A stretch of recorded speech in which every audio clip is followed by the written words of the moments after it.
አንተናና እዚህ ገብተህ ትልቁ ላይ አደርግሃለሁ፣ አድሚን እሰጥሃለሁ። የምትፈልገውን በእስላም ላይ የምታወራው ነገር ሁሉ እዚያ የምትቀደደውን እዚህ አውራ። እኔ ደግሞ በተራይ አንተ ቤት እመጣለሁ እያለሁ አሁንም ሪከርድ አድርጉና ወሰዱለት ክርስቲያኖች ካላችሁ።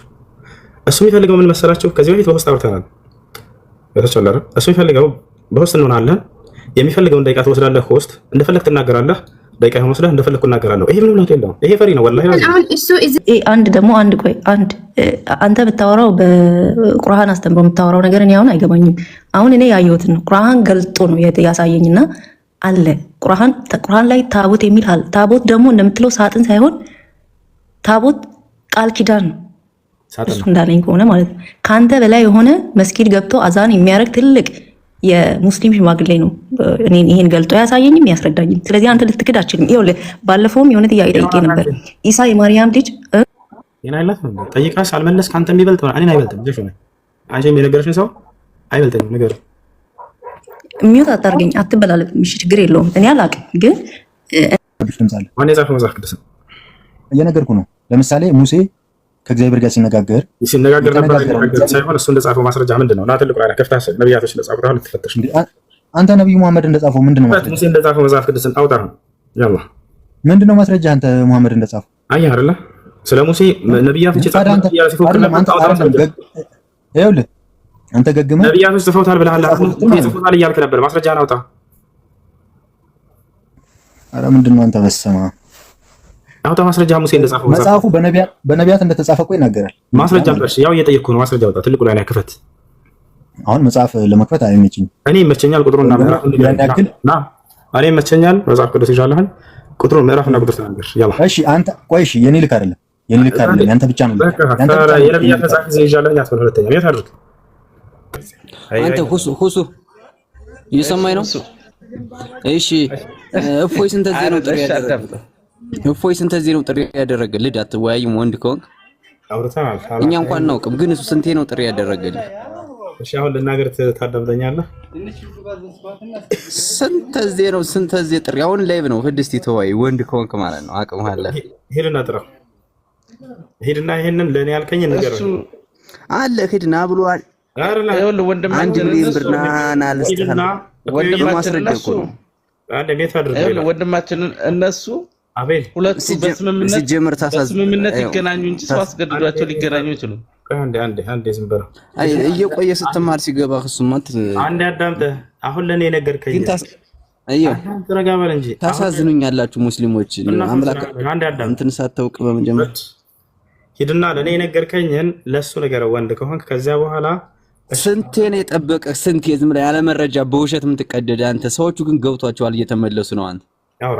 አንተ ግን በውሸት አትቀደድሽ። እንደው ፎይ በመረጃው አውራ ሜታት አድርጉት። ማን አድርጎ አላችሁ? ያውራ ዝም ብዬ ነው አውቄ ነው ዝም ያልኩት። ከተለ ብራቸው አላለ የመጣቸው አውሮ ተደብቃ ያዳምጣል። እሱ እንደናንተ እኔ ጋር ገብቶ መልስ ከመስጠት ይልቅ ሪከርድ እየሰራ ቆይ አንዴ ሜት አድርገ ታርጉ አታወርዱ ከዛ ተወያዩ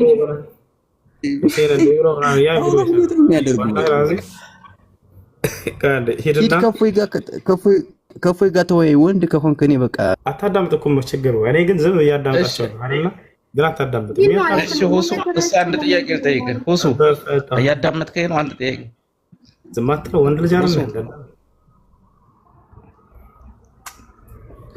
እየሰማኸኝ ነው? ሜት አድርገህ እሺ አትሰማም እንዴ? እዚህ ያላችሁ ብዙ ክርስቲያኖች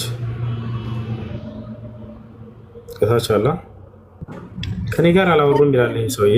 ሜት አድርገህ አንቺ አትሰሚም እንዴ? ፈታል ከኔ ጋር አውርተናል። ከዚህ ሄዳችሁ ቪዲዮን ማየት ይችላል ነው። ክርስቲያኖች ከኔ ጋር ከዚህ በፊት አውርተዋል። እንዳላወራ አድርጎ ይሸውዳቸዋል። ይሄዱና በሆስት ያወራነውን ሄዳችሁ ማየት ትችላላችሁ።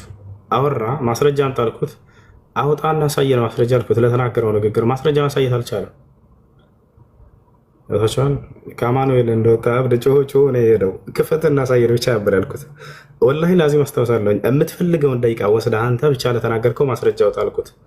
አይሻን ግንኙነት አድርጓታል ሙሐመድ ብሎ ማለት ነው። አውጣና አሳየን እና እባክህ ያህል እየለመንኩት ሊያወጣ አልቻለም። በይሄን ቪዲዮ ሄዳችሁ ማየት ትችላላችሁ። አንደኛ ይሄ ነው። ሁለተኛ ሌላ ነገር እኔ ጋር እየተደበቀ ያዳምጣል። ይወታቸዋል ከዚያ ምን ያደርጋል? ቁርጥ እያደረገ እንዲህ ብሏል ዛሬው እያለ ብዙ ቪዲዮዎችን ሰርቷል። እንደዚህ ከምታደርግ ገብተህ በዚያው ሰዓት ይሄ ስህተት ነው ለምን አትለውም በሉት ክርስቲያኖች ሂዱና። ይሄ ነው ሁለተኛው ነገር ብነግራችሁ። ሶስተኛ ነገር አቅርቤልህ ነበር ከዚህ በፊት።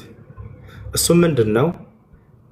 አንተናና እዚህ ገብተህ ትልቁ ላይ አደርግሃለሁ፣ አድሚን እሰጥሃለሁኝ። የምትፈልገውን በእስላም ላይ የምታወራውን ነገር ሁሉ እዚያ የምትቀደደውን እዚህ አውራ። እኔ ደግሞ በተለይ አንተ ቤት እመጣለሁ ብያለሁኝ። አሁንም ሪከርድ አድርጉና ውሰዱለት ክርስቲያኖች ካላችሁ።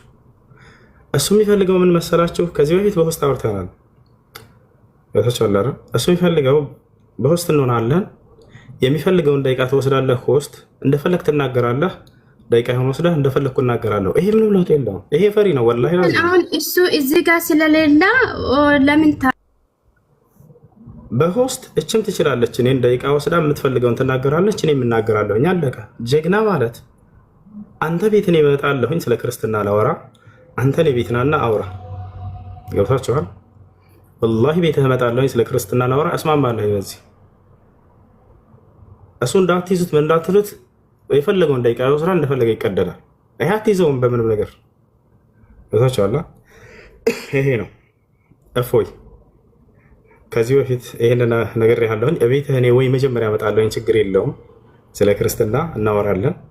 በቀጣይ እኔ ቤት ትመጣለህ፣ ስለ እስልምና እዛ የምትቀደደውን እዚህ ታወራለህ፣ እያንዳንዱን ማለት ነው። ገብታችኋል? ይሄ ነው። ይሄን ያቀረብንላችሁ። በሆስት አላወራኝም ምናምን የሚላችሁ ወላሂ ዋሽቷቸዋል። ከዚህ በፊት እኔ ጋር አውርቷል። ይሄ ነው። እሺ ጥያቄ ያለው አቢል መቀጠል ትችላለህ ጥያቄህን። አመሰግናለሁ።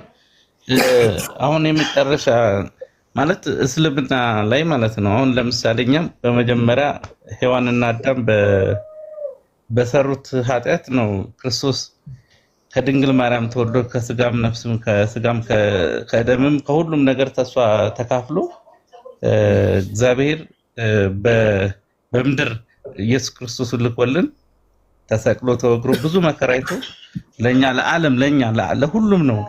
ለማንኛውም ሃይማኖት ብሎ አይከፋፍልም። ግን እስልምና ላይ አዳምና ሔዋን የሰሩት ኃጢአት ምንም የለም እና ስለዚህ መጨረሻዎች የእስልምና አስተምሮ እንዴት ነው ጀነትና ገሃነም የሚገቡት? ምን አይነት ስራ የሰሩ ናቸው? አሁን እንደተናገርከው ብሎ ኢየሱስ ክርስቶስ አስተምሯል መጽሐፍ ቅዱስ ላይ። እኔ አዳምና ሔዋን በሰሩት ኃጢአት ምክንያት በእናንተ ላይ የተላለፈውን ኃጢአት ላስተሰርይላችሁ ነው የመጣሁት ብሏል። አስተምሯል ኢየሱስ ብሏል። አያሳየም። የትጋር 5 ዓመት ተኩል ማለት በ5500 ዘመን ነው ወደ ምድር መጥቶ አዳምና ሔዋን በሰሩት ኃጢአት ለኛ ሲል ኢየሱስ መከራን አይቶ ይሞታልን። ኢየሱስ እንደሱ አስተምሯል ማለት መጥቶ ነው። ቃሉን ጠብቆ ነው።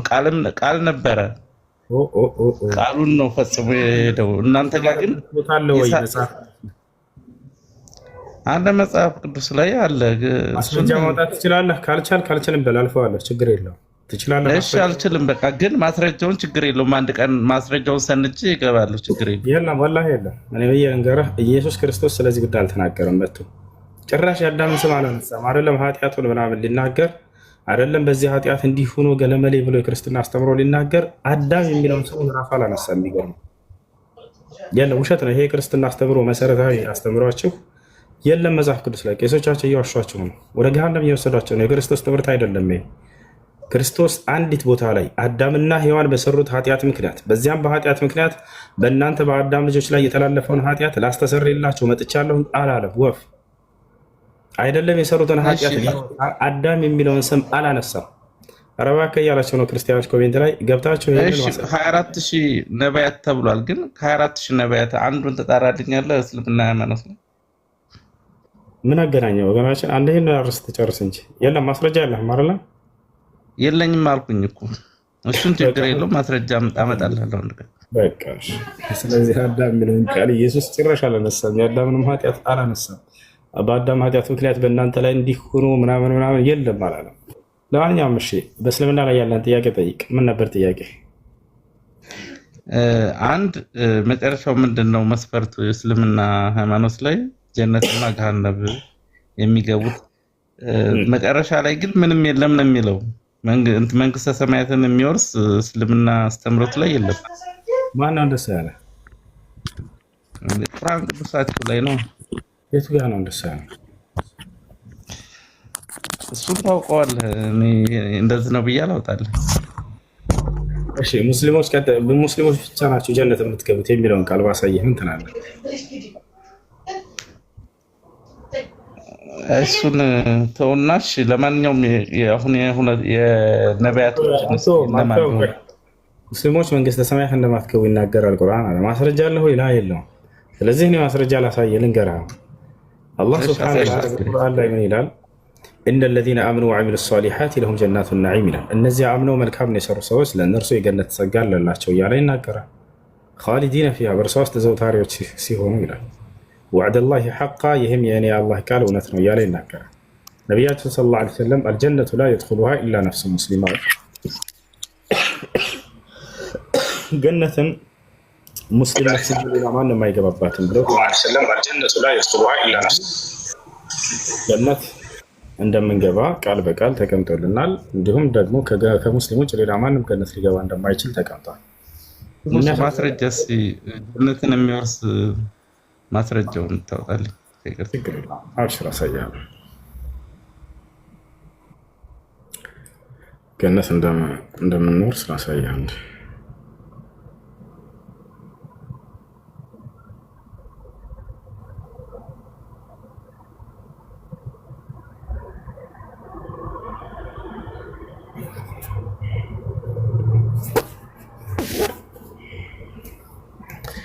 አላህ ምን ይላል እዚህ ጋር?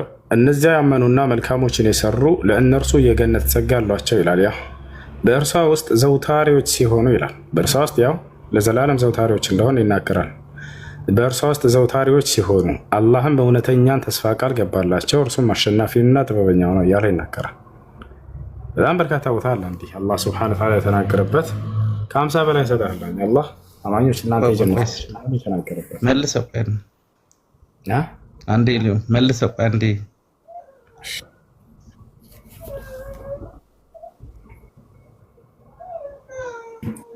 ያ እሺ እዚህ ጋር እነዚያ ያመኑ መልካሞች ይላል የሰሩ ለእነርሱም የጸጋ ገነቶች አላቸው ይላል። አሁን ገነቶች አላቸው እንጂ ተስፋ ነው እንጂ ገነት ውስጥ እንደገቡ የሚያሳይ የለም። አንተ ምድር ላይ ገብቶኛል። አንተ ገነት ውስጥ አሁን ነው እንደያልክ ያለው?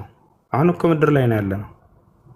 አሁንማ ምድር ላይ ነው ትክክል። ግን ስለዚህ ከዚህ ዓለም በኋላ ሰማያትን ወይም ጀነትን ውስጥ እንደሚገቡ ከዚህ ዓለም በኋላ ነው ገነት ወይ ገሃነም የሚገባው ሰው።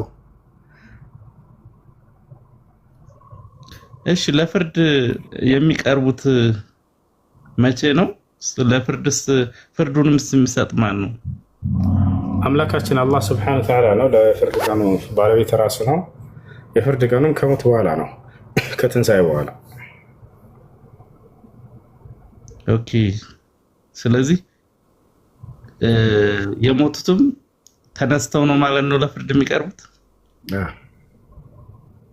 እሺ እሱ ላይ ተመሳሳይ ነው ከኛ። እሺ አመሰግናለሁ። ሌላ ጊዜ እመጣለሁ። ተመሳሳይ ነው ያልከው? መጨረሻ ላይ ለፍርድ የሚቀርቡ በክርስትና አስተምሮት ላይ ከየትም የትም ሞተው ለፍርድ የሚቀርቡት ሁሉም ከሞቱበት ተነስተው ነው። እሱ ላይ ገነት ክርስቲያኖች ገነት ይገባሉ የሚል ጥቅስ አለ አላው እንዴ? የት ጋር ነው ያለው? አለ። ሌላ ጊዜ እመጣለሁ። ሌላ ሰዎችን አስገባ። እሺ ክርስቲያናን ለከተታቻለህ? ተካች አለህ ሚዩትን አንሳ። እኔ ልጠይቅ ስማማ አራራራኝ ሁሴን ስማማ ሌላ ሰው ተደረገ። እኔ ልጠይቅ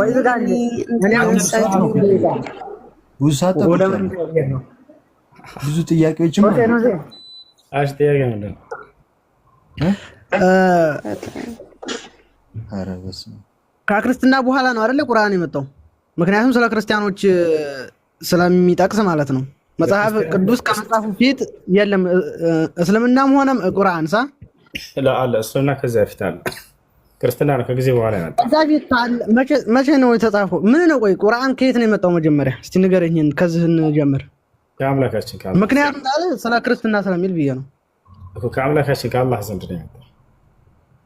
እሺ ቁርአን የወረደው በቅርቡ ማለት ነው።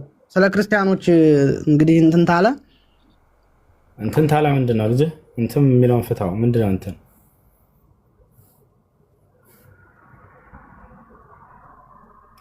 አሻዳም ክርስትና መቼ ነው የመጣው የሚለውን እንደ ክርስትና መዝን፣ እስልምና መቼ ነው የመጣው የሚለውን እንደ እስልምና መዝን። ፍትሃዊ ሆኜ ልመዝንልህ ታዳምጣለህ? እሺ አይደለም እኔ የምልህ አሁን መጽሐፍ ቅዱስ ከመጽሐፉ ፊት ቁርአን የለም ነው። ምን ትላለህ እዚህ ላይ አንተ? አለ። እሺ ቁርአን የመጣው ከማን ዘንድ ነው የሚለውን ስናይ ጊዜ ቀድሞ የነበረ ነው። ከክርስትና በፊት ከማን ዘንድ ነው? ከአምላካችን ከአላህ ዘንድ ነው። አላህ ሱብሓነሁ ወተዓላ ይህ ቁርአን ከእርሱ እውቀቶች መካከል ነው። እውቀቱ ደግሞ ከአላህ ሱብሓነሁ ወተዓላ ዘንድ እውቀቱ ሐዲስ ከጊዜ በኋላ የሚከሰተው እውቀት አይደለም። ስለዚህ ልጨርስ። ስለዚህ ቁርአን በአላህ ሱብሓነሁ ወተዓላ እውቀት ስር እስከሆነ ድረስ ቀድሞ የነበረ ከእውቀቱ መካከል ነው። ስለዚህ ክርስትና በምድር ላይ እነ ጳውሎስ ሳይመሰረቱለት በፊት ቀድሞ የነበረ ነው ቁርአን። ነቢያችን ሰለላሁ ዐለይሂ ወሰለም ከመሲሁ በኋላ ነው ወይ የመጡት? አዎ ግልጽ ነው። ነቢዩ መሐመድ ሰለላሁ ዐለይሂ ወሰለም የመጡት ከነ አብርሃም ከነ ሙሴ ከነ መሲሁ በኋላ። የእርሳቸው መምጣት ግን ረጋ በል ቁርአንን አዲስ የመጣ አያደርገውም። ገብቶሃል አይደለ? እርሳቸው እንጂ መጨረሻ ዘመን ላይ የመጡት እርሳቸው የመጨረሻ ነብያት እሱ ስራሱ መሐመድ ጥፎትስ እንደሆነ ምን ይታወቃል? አይደለም ነቢዩ መሐመድ ሰለላሁ ዐለይሂ ወሰለም መጻፍና ማንበብን አላህ ነስቷቸዋል። ይሄንን አሳያለሁ ከፈለክ። እርሳቸው አልጻፉም ምንም አይነት ነገር። ብቻ እንግዲህ እንደተረዳሁትና እንደማየው ከቁርአን ፊት ነው መጽሐፍ ቅዱስ የመጣው ብዬ ነው የማምነው እንደራሴ። በኋላ ነው እንደገና እርሳቸው እንዳልጻፉ ላሳየህ ወይ ያልኩ ነው። ማስረጃ ትፈልግ ከሆነ እርሳቸው መጻፍ አይችሉም፣ አንስቶባቸዋል። ይሄን አላህ ሰዎች ከጊዜ በኋላ ከሌላ መጽሐፍ ጽፎ ነው ኮሮጆ ነው እንዳይሉ ቀድሜ አንተን መጻፍን እና ማንበብን አንስቼብሃለሁ ብሏቸዋል። እሺ እና እርሳቸው አልጻፉም። ቁርአን የጻፉት እርሳቸው ይመስላል። ዞሮ አንተም የምታምነው መጽሐፍ ቅዱስ ከተጻፈው በኋላ እንደመጣ ነው ቁርአን ሰውለላ ላ ቁርአን ቀድሞ የነበረ እውቀት ነው። የአላህ ሱብሃነሁ ቀድሞ የነበረ ተሆነ ስለ ሌላ እምነት እንዴት ሊጠቅስ ቻለ? እሺ መልስልኝ ይሄን። አዎ ቁርአን ስለ ሌላ እምነቶች እንዴት ሊጠቅስ ቻለ ከተባለ በጣም የሚገርመው የዓለምን ሕዝብ ሁሉ ማንነትና እምነታቸውን የሚያውቃቸው አምላክ ስለወረደው ነው። አየህ አይደለ? ክርስትና ብቻ አይደለም አይሁድን፣ ክርስትናን፣ ከሱ በኋላ እንደመጣ ላይ የነበሩ የእምነት ባለቤቶችን ሁሉ ይጠቅሳቸዋል። ቁርአን ያነሳቸዋል። ሁላቸውንም ስህተታቸውን እያንዳንዳቸውን ይነግራቸዋል እኮ። ኋላ ነው የመጣው ማለት ነው። ስህተታቸውን የሚናገር ከሆነ ኋላ ነው የመጣው ማለት ነው። ያ እውቀቱ ሁሉ ሙሉ ከሆነ ከአምላክ ዘንድ መምጣቱን የሚያሳይ ነው። ዘለቀ እባክህ ያ ነው ቁርአን ከኔ የመጣው ንገረኝ። ይሄን ቁል አንዘለሁ الذي يعلم السر في السماوات والارض የሰማያትንና የምድርን ሚስጥር ሁሉ ከሚያውቀው ከአላህ ዘንድ ተወረደ ይላል ቁርአን። በምድር ላይ የሚከሰቱ ነገራቶችን ሁሉ ከሚያውቅ አምላክ ከእርሱ ዘንድ የወረደ ነውና ነው ቁርአን። ለዚያ ነው እነዚህ ከኔ የወረደው አላህ ዘንድ ከሰማይ ምን ነው መብረቅ ነው እኛ ሲወርድ የምናውቀው። እንዴት ወረደ ማለት አልገባኝም። አስፈራራልኝ። ይሄን እሺ ከሰማይ የሚወርድ ሌላ ነገር ምን አለ መሰለህ? አምላክ በመልአኩ በቅዱስ ገብርኤል አማካኝነት መለኮታዊ ራእይን ለነብያት ያወርዳል። አዎ ይናገራል። እግዚአብሔር በመልአኩ በቅዱስ ሚካኤል ብዙ ነቢያትን እንኳን አናግሯል። አምናለሁ እኮ ይሄን። አዎ ነብዩ መሐመድ ወረደ የምትለው ምን ነው? አሁን ወረደ የሚለው ነገር መልአክማ ይወርዳሉ እኮ ቃልን ይዞላቸው ወረደ። መልአኩ ገብርኤል ቃልን ይዞላቸው ወረደ ለነብዩ መሐመድ ሰለላሁ ዐለይሂ ወሰለም። ማስረጃ አስተህ አላህ በቁርአን ላይ ሲናገር ምን ይላል? ወኢነሁ ለተንዚሉ ረቢል ዓለሚን፣ ይህ ቁርአን ከዓለማቱ ጌታ የተወረደ ነው ይላል። ማን ወረደው? ከሰማይ የሚወርድ ነገር ምን ነው? አሁን እኔ ግራ የገባኝ ምን ነው ከሰማይ የሚወርድ? መለኮታዊ ራእይ ከአምላክ ዘንድ መልአኩ ገብርኤል ይዞ ወደ ምድር ይወርዳል ማለት ነው። ምኑን ነው ይዞት የወረደው? ቃል ንግግር ማለት ንግግር ማለት ይሄን አስተምህሮ ቁርአኑን ማለት ነው። መልአኩ ገብርኤል ከአላህ እየሰማ ለነብዩ ሰለላሁ ዐለይሂ ወሰለም አምጥቶ አደረሰው ምድር ላይ። ጽፎን የሰጠው ወይንስ መሐመድ ነው የጻፈው? አላ እርሱ መልአኩ ገብርኤል ከአላህ የሰማው ለነብዩ መሐመድ ሰለላሁ ዐለይሂ ወሰለም አስተማራቸው። ከዚያ ያስተማራቸው ነው ጻፉ። ከዚያ ከነብዩ ሰለላሁ ዐለይሂ ወሰለም አንደበት እየሰሙ ደግሞ ሰሃቦች ጻፉ። ኧረ ጻፉ ብሎ ያምኑ አንተ ሙስሊሞች እንዳትጋጭ ከኡስታዞች ጋር ወረደ ነው ተነሱ። አብሽር ይላሉ። ችግር የለም። ከፈለክ ማስረጃውን አሳያለሁ። ነብዩ ሰለላሁ ዐለይሂ ወሰለም ሰሃቦቻቸውን እየጠሩ ኑ ጻፉ ቁርአን ይላቸዋል። እነርሱ የጻፉት አካሎች እኔ ጽፌ ያለሁኝ ቁርአንን ያለ አካል ሁሉ ነው ማሳየ። እኔ እስከዛሬ በማውቀው ነገር ለመሐመድ ወረደ ለቁርአን በሚለው ነው እንጂ በሰው እጅ ተጻፈ ብለው አያምኑም። ዛሬ ሰማሁ ካንተ። መለኮታዊ ራእይ ገብርኤል አውርደው ለእርሱ ነገራቸው፣ አስተማራቸው። እርሳቸው ደግሞ ሰሃቦችን ጻፉ አላቸው፣ ጻፉ እንጂ ነብዩ ሰለላሁ ዐለይሂ ወሰለም አይደለም የጻፉት። እሺ ኋላ ማን ጻፈው? ሰሃቦች፣ የነብዩ ሰለላሁ ዐለይሂ ወሰለም ደቀ መዛሙርት ሰሃቦቻቸው፣ ተከታዮቻቸው ጻፉት ማለት ነው። እነሱ እየነገሯቸው ያንዳል ማስረጃ አቡበከር መቻል ለማክፈት የአቡበከር ቪዲዮ አካውንት ትንሽ እንትን ብሏል። እምቢ አለኝ ሁሱ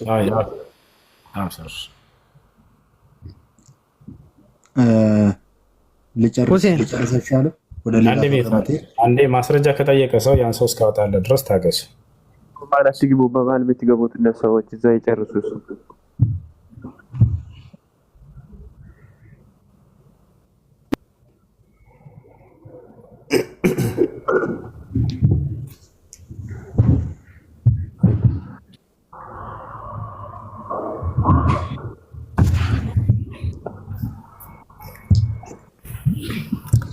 እሺ ያው እነዚህ ጋር ሲናገር ምን ይላል? ሰሐባው ዘይድ ብን ሳቢት ይባላል። ጸሐፊው ይሄ ነው። ምን ይላል? عن زيد بن ثابت قال كنت أكتب لرسول الله صلى الله عليه وسلم ለነብዩ ምን ታድርገው ባክ ከቀይራለሁ ወደ አማርኛ كنت أكتب لرسول الله صلى الله عليه وسلم ለነብዩ መሐመድ صلى الله عليه وسلم እኔ ጽፍላቸው ነበር ብሎ ቃል በቃል ራሱ ይናገራል። فقال እርሱም እንዲህ አለኝ አላህ መልእክተኛ اكتب ጻፍ አለኝ። ይሄን የቁርአን አንቀጽ እያስጻፉት لا يستوي القاعدون من المؤمنين فجاء عبد الله بن مكتوم እያለ ይናገራል። ስለዚህ ምን ላይ ነው እስቲ ንገረኝ። አማርኛው ቁርአን ላይ አንቀጽ ላይ ያና ተخريج ቡኻሪ 2832 ላይ ከነ ምንጩ ያው ትርሚዚ 3033 ላይ ነሳይ አማርኛ ቁርአን የለም አንተ ስለጋ ቆይ ወደ አማርኛ ልቀይርልህ። ጎግል በትክክል ከተረጎመው እንመልከተው። ያው በዘይድ ብን ሳቢት በኩል እንዲህ አለ ለአላህ መልእክተኛ ሰለላሁ ዐለይሂ ወሰለም እጽፍ ነበር። ያው ቃል በቃል ለነብዩ መሐመድ ሰለላሁ ዐለይሂ ወሰለም እጽፍ ነበር ብሎ ራሱ ይናገራል። እንዲህም አሉ ይሄንን የቁርአን አንቀጽ እነዚያ በቤት ውስጥ የተቀመጡ ምእመናን እኩል አይደሉም የሚለውን ይሄን የቁርአን አንቀጽ ጀምሮ እጽፍ እንደነበር እያለ የጻፈውንም የቁርአን አንቀጽ ሁሉ ለናሙናነት ያክል ያስቀምጣል። ለነብዩ መሐመድ ሰለላሁ ዐለይሂ ወሰለም ቁጭ ብዬ እኔ ስጽፍ ነበር ብሎ ቃል በቃል ራሱ ይናገራል። ማን? ዘይድ ብን ሳቢት። ምንጩ ያው እነዚህ ጋር ቡኻሪ 2832 ትርሚዚ 3033 ነሳኢ 3100 ላይ ይናገራል። ይሄን ይመስላል። ስለዚህ ባጭሩ አሁን እንዳንተ አባባል ቁርአን ከሰማይ የወረደ ሳይሆን የሰማዩ መልአክ ነግሮት የተጻፈ ነው። ከአምላክ ዘንድ መልአኩ ገብርኤል ከእርሱ እየሰማ መጥቶ ለነብዩ ሰለላሁ ዐለይሂ ወሰለም ነግሯቸው እርሳቸው ምድር ላይ ለደቀ መዛሙርቶቻቸው ለሰሃቦቻቸው ጻፉ ብሎ ያጻፋቸው። ቁርአን ወረደ የሚሉትን እንዴት ታያቸዋለህ አንተ? ወረደ ነው የሚሉት እነሱ አሁን መዲና ላይ ወረደ እኮ ነው ዘለቀ። በቃል ደረጃ ወረደ ከሰማይ ከአላህ ዘንድ መልአኩ ገብርኤል ከአላህ እየሰማ ወረደ። ከዚያ ለነብዩ ሰለላሁ ዐለይሂ ወሰለም ያን ነገራቸው። እርሳቸው ደግሞ ምድር ላይ ጻፉ አላቸው። ጻፉ ለሰዎች ተጻፈ ብለው ነው ሙስሊሞች የሚያምኑት። ቁርአን አሁን ወረደ አይደለም ታጅቦ ወረደ አይደለም ታሽጎ ታጅቦ እንደ ከሰማይ ተጽፎ ወረደ አይደለም። በቃል ደረጃ ወረደ ነው የሚሉት። እሺ ከክርስትና ፊት የለም ዞር ወጣም ወረደም እንዴት ታየዋለህ? እኔ ደከመኝ እኔ ጠይቄ ልውረድ። እባክሽ ቤታ ዘለሻት በጣም የረበሽ ነው ከቅድም ጀምሮ። እሺ ክርስትና የሚለውን መጀመሪያ እንመርምረው። እሺ ወገናችን ክርስትና በክርስቲያኖች መጽሐፍ ይመዘንና ከዚያ በኋላ መቼ ነው የመጣው የሚለውን እናያለን። አምላክ በነቢያት በኩል የደነገገው መንገድ ያ ሃይማኖት እውነተኛ ሃይማኖት ነው ብለን ካመንን እግዚአብሔር በነቢያት በኩል አንዲት ቦታ ላይ ክርስቲያን ሁኑ ብሎ ያዘዘበት ቦታ አለ የለም? አለ። ሲጀመር ስለ ክርስቶስ እኮ እንኳን ሌላው ቀርቶ መልአኩ ገብርኤል ሳይቀር እኮ መስክሯል። ጥያቄው ስለ ክርስቶስ ነቢያትም እኮ ትንቢት ተናግረውለታል ከመምጣቱ በፊት። አዳምጥ ጥያቄውን። እግዚአብሔር ክርስቲያን ሁኑ ብሎ ያዘዘበት ቦታ አለ ወይንም ክርስትናን እምነት ተከተሉ ያለበት ቦታ አለ? አዎ። ማስረጃ ስጠን።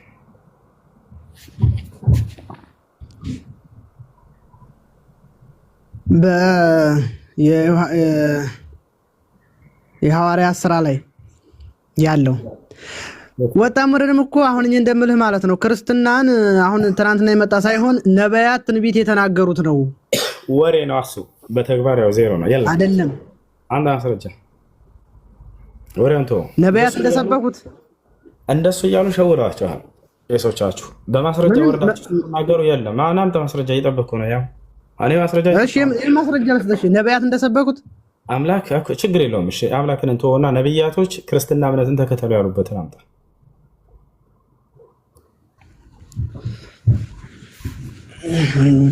እኔ እኮ አሁን የምልህ እኮ ክርስቲያን መሆን እኮ ማለት እኮ ክርስቶስን መከተል ነው አይደለ? ነብያቶች ክርስቶስ ደግሞ የነቢያት አምላካቸው ነው ለሚለው ነገር አንተ ማስረጃ ታገኝ እሰጥሃለሁ። ወሬውን ተው። ነብያቶች ከነብያቶች መካከል አንድ ነብይ አምጣ የክርስትናን ሃይማኖት ተከተሉ ብሎ ይሰበክ ወይንም ክርስቲያን ሆኖ ያለ።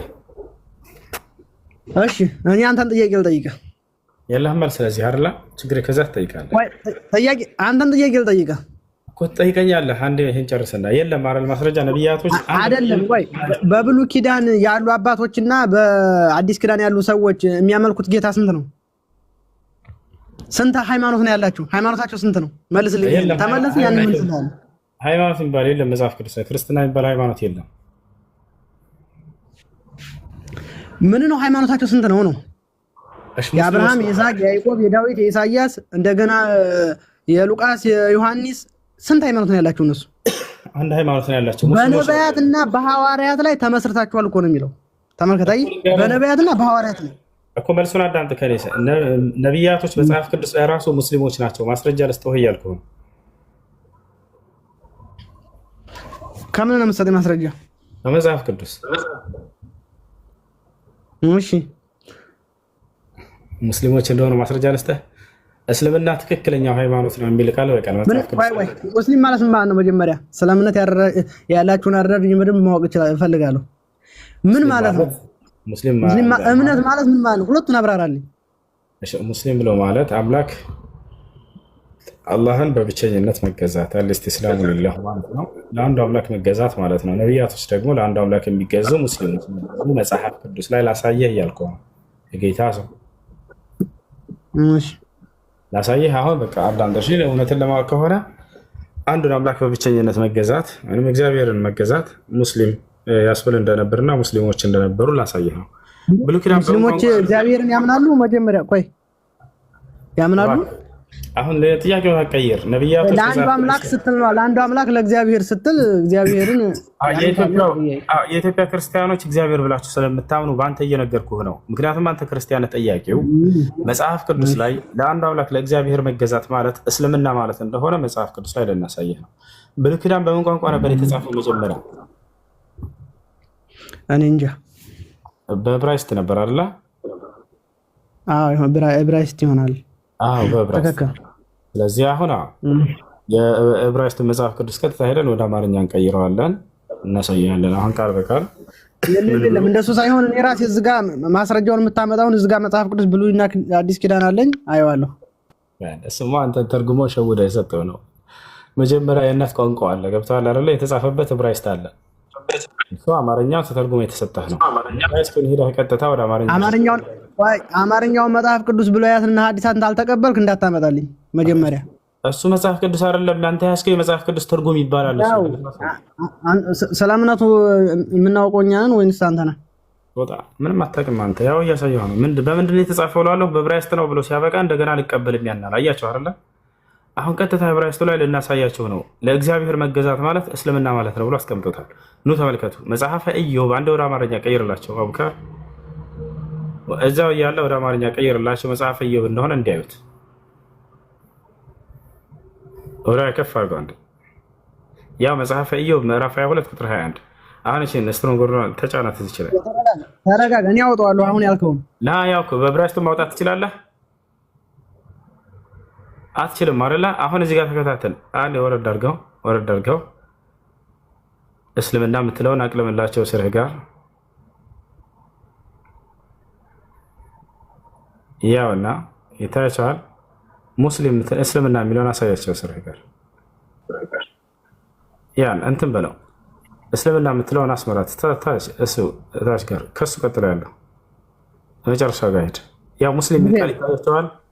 ሙስሊም እስላም ይታያል። እናንተን የደውላችሁበት እኛ አልደውልንበትም። ቆይ አንዴ በፍጹም እናንተ ናችሁ። እናንተ ካልሆናችሁ ቁጥሩን ንገረኝና እኔ ገብቼ ላነብ። አትረብሽ። ቆይ አንዴ እስልምና የሚለውን እስላም የሚለውን አሳያቸው። አንደ ከርሰር ጋር ቀጥሎ ያለው እስላም የሚለው ይታያል። አቅልብላቸው ወደዚህ አድርገው ይታያቸዋል። እስላም ቀጥሎ ምን እንደሚል አንብበው። እስላም ማለት ምን ማለት እንደሆነ ይነግርሃል። ቀጥሎ ወደዚህ ተመለስ። እስላም ማለት ለእግዚአብሔር መገዛት ማለት ነው ይላል። ይታያል። ያ ሰላም ለአንዱ አምላክ መገዛት ማለት እስልምና ማለት ነው። ስለዚህ ኢየሱስ ክርስቶስ አሁን ደግሞ ራሱ ሙስሊም እንደነበር እናሳይ። ምክንያቱም ኢየሱስ ለእግዚአብሔር ይገዛልና። አንደኛ ቆሮንቶስ ምዕራፍ 15 ቁጥር 28 ያወጣላቸው ከር ኢየሱስ ራሱ ለእግዚአብሔር ይገዛል። ስለዚህ ለእግዚአብሔር መገዛት ማለት እስልምና ማለት ነው ከተባለ ኢየሱስ ራሱ ሙስሊም ነበር። ዛሬ ኢየሱስን ሙስሊም አድርገና ነው አሳይተህ የምትሄደው። አንደኛ ቆሮንቶስ አንዳ ማስረጃ ታመጣ በብሉያትና በአዲስ ኪዳን ላይ አሁን ያልከውን እስልምና በፍጹም አይልም። ያውና ምን ይላል?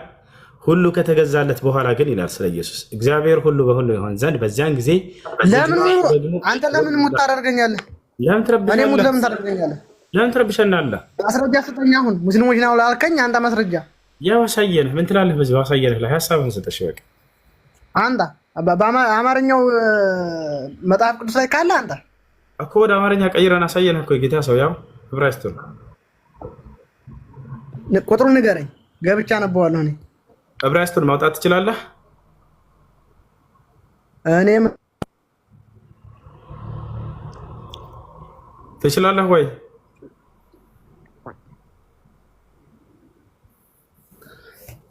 ይሄን ይመስላል። በቃ ትረብሽ ነው ታድርግ። ጥያቄ አለ ጠይቅ።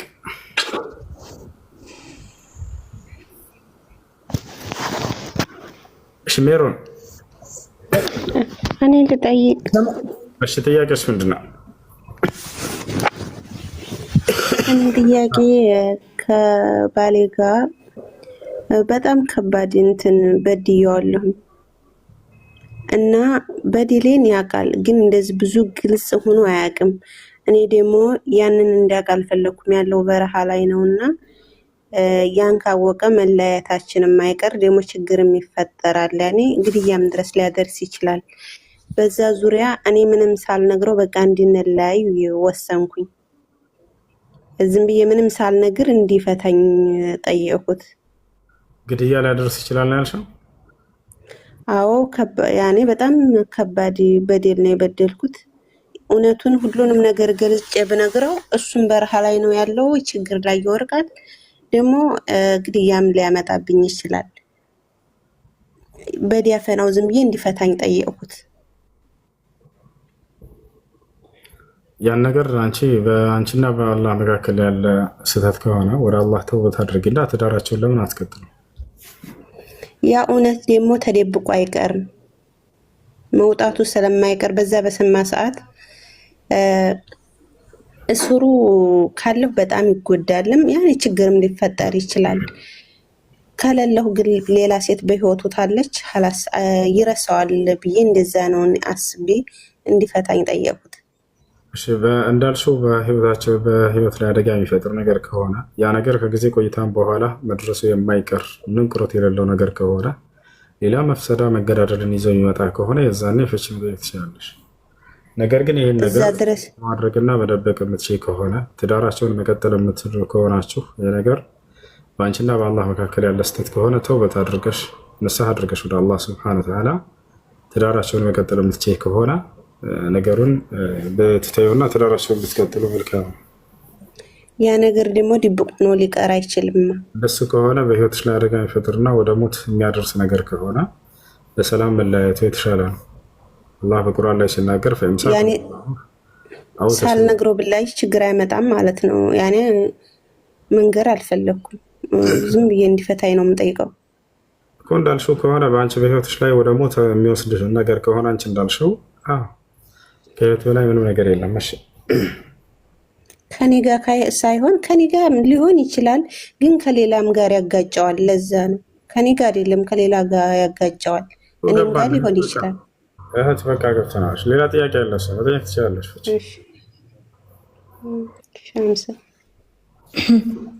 ጥያቄ አለኝ። እሺ ሜሮን ጥያቄሽ ምንድን ነው? ልቀጥል? እሺ ቁርአናችሁ ላይ ስለ ታቦት ተጽፏል? ኦር ደግሞ ታቦት አለ? ታቦት ማለት ሳጥን ማለት ነው፣ ሌላ ነገር አይደለም። ኦኬ ቁርአን ላይ የለም ታቦት። ታቦት አለ ሁለት ቦታ ላይ ታቦት ወይንም ሳጥን ነው። ሳጥን ለማለት እንጂ ይሄ ከአምልኮ ጋር በተያያዘ ታቦት ለማለት አይደለም። ታቦት የሚል ያለው ኦኬ እኔ ሙስሊም ዘመድ አለኝና ስለ ታቦት ማለት ቁርአን ላይ ተጽፏል እና ሙስሊሞች ስለ ታቦት ትልቅ ቦታ እንዳለው ማለት ኢትዮጵያ ከሚኖሩት ሙስሊሞች ውጭ አረብ ሀገራትና አረብ ሀገራት ወር ደግሞ ሌላ ቦታ የሚኖሩት ሙስሊሞች ስለ ታቦት ትልቅ ክብር እንዳላቸው ነግሮኛል። እናንተስ ስለ ታቦት ለምን ለሙስሊሞች ማስተማር አትወዱም? ወር ደግሞ ታቦት ማለት በእናንተ ምን እንደሆነ ንገረኝ። የነገረሽ ሰው ዋሽቶሻል። እኔ በአረብ ሀገር ላይ ነው የምኖረው። በአረብ ሀገር ከመስጅዶች መካከል በአንዱ መስጅድ ላይ መሪ አሰጋጅ ነኝ። ይህን የሚያምን አንድ የአረብ ሙስሊም የለም። ዋሽቶሻል ሰውዬው። ማምለክ ሳይሆን ስለ ታቦት ቁርአን ላይ ተጽፏል፣ በጥብቅ ተጽፏል። ከቁርአን ላይ ተጽፏል ሌላ ጥያቄ ነው። ነገር ግን የነገረሽ የሰጠሽ መረጃ ከኢትዮጵያ ሙስሊሞች ውጭ በሌላው በአረብ ሙስሊሞች እንዲህ ነው ያለሽ ውሸት ነው፣ ተሳስተዋል። እንዳጠቃላይ በቁርአን ላይ ታቦት ስለሚለው ነገር ልንገርሽ። እሺ ታቦት የሚል ቃል በቁርአን ላይ በሁለት ቦታ ተጠቅሷል፣ በሁለት ጉዳይ ተጠቅሷል። ታቦት ማለት የአረበኛ ቃል ነው፣ ሳጥን ማለት ነው።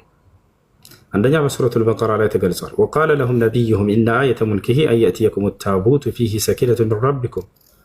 አንደኛ ይሄ ነው፣ ከእስራኤላውያኖች ጋር በተያያዘ አንድ ታቦት የሚል ቃል ተጠቅሷል። ሁለተኛው ደግሞ ሙሳ ዓለይሂ ሰላም እና እናቱ ጋር በተያያዘ አን ቅዝፊሂ ፊ ታቡቲ ይላል በሱራ ጣሃ ላይ ልጅሽንም በሳጥን ውስጥ አስገቢውና በባህር ላይ ጣዩ አላት አላህ ሱብሓነሁ ወተዓላ የሙሳን እናት። በሳጥን ውስጥ የሚት አድርግ እንጂ በቃ ተው፣ ይቅርታ አድርግልኝ። ጥያቄን አልመለስክልኝም በግልጽ ማለት የጠየኩህ አንተ ወደ ሌላ ጥያቄ ያለው ሰው አያሽ በሌላ ጉዳይ እንደተነሳ ሳወራ ስለሰረሰ ሌላ ነው ማለት ጀመረች። አንድ ነው ታቦት። ለምን ሰው ተደርበብኛለህ? ከኔ ጋር ሳንጨርስ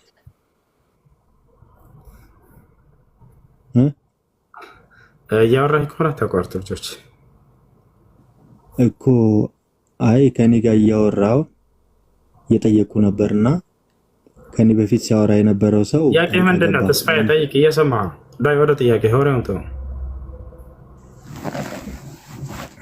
እሺ ቅድም እንደነገርኩ ለምሳሌ የአንተ አባት ሙስሊም ነበሩ እንበል። እባክህን ወደ ጥያቄ ግባ። ሎጂክ አትጫወትና ጥያቄህን ጠይቅ። በእስልምና ላይ ያለህን ጥያቄ እየሰማህ ነው። ሎጂክ እኮ አይደለም ጥያቄን እኮ በስርዓት ማስረዳት አለብህ። ስለኔ አባት ነው ጥያቄ ወይንስ ስለ እስልምና ሃይማኖት? አይደለም ሁሴን አንተ አባት እንዳልሆነ ያሳያል። ሁሴን ሆይ ተማማ ሁሴን ሆይ እየሰማህ ነው? በል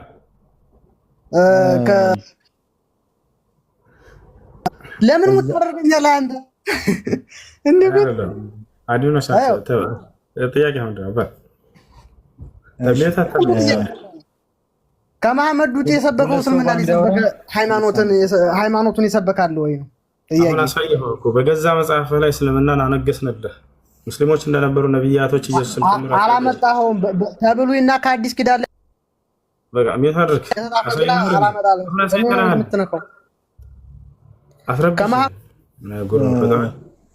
ይኸውልህ እሱ እኔ አዳር አላወራም፣ አንድ አውርቼ ነው የምወርደው። ስለዚህ አንድ እድሉን ስጠኝና ጥያቄህን ጠይቅና እንድንመልስልህ ወርድ። ሌላ ሰው ጣልቃ ታስገባብኛል። ሌላ ሰው ለምን ጣልቃ ታስገባብኛለህ? ረበ ፈጣሪ ዳይ ወደ ጥያቄ ግባ።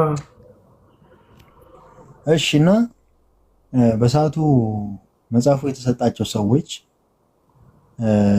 የኢንጂል ባለቤቶች፣ የዘቡር ባለቤቶች ማለት ዘቡር በሰዓቱ የወረደላቸው ሰዎች ማለት ነው።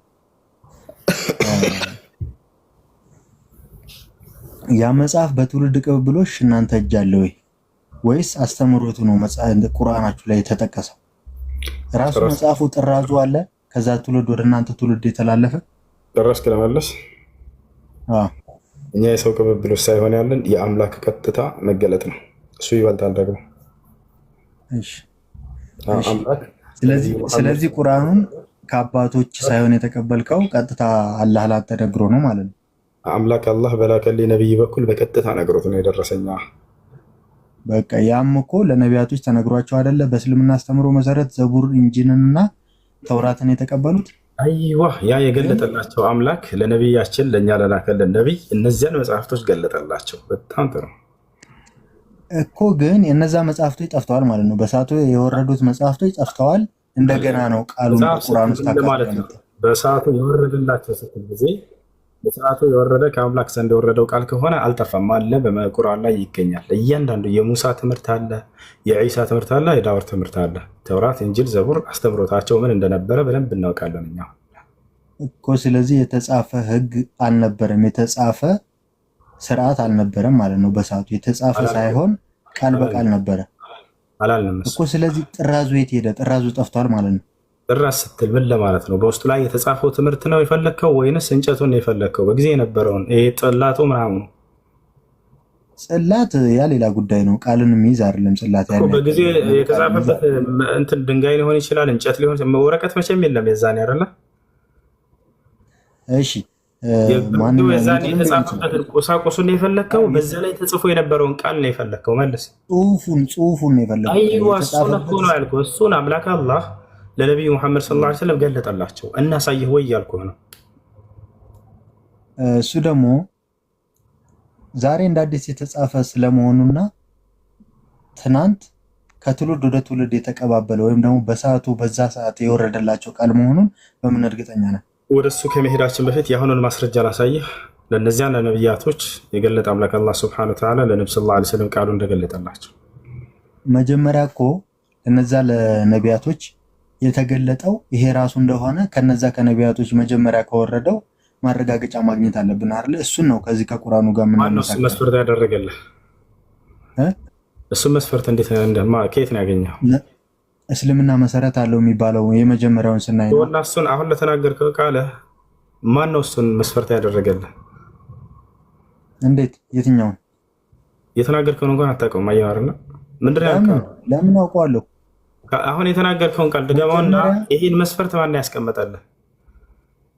መጀመሪያ የነበረው አለ አይደል? ኢንጂን፣ ተውራት። አሁን የተናገርከውን መድገም አይችልም የሚለውን ራሱ አያውቅም። ታውቃላችሁ? አሁን የተናገርከውን ድገማውና መጨረሻ ላይ የሆነ መስፈርት ነገር አስቀመጠ። ይሄን መስፈርት ከየት እንዳገኘው ትሰጠናለህ፣ በምን ሚዛን እንደሆነ ትናገራለህ። ቃሉን ድገማ ያልከውን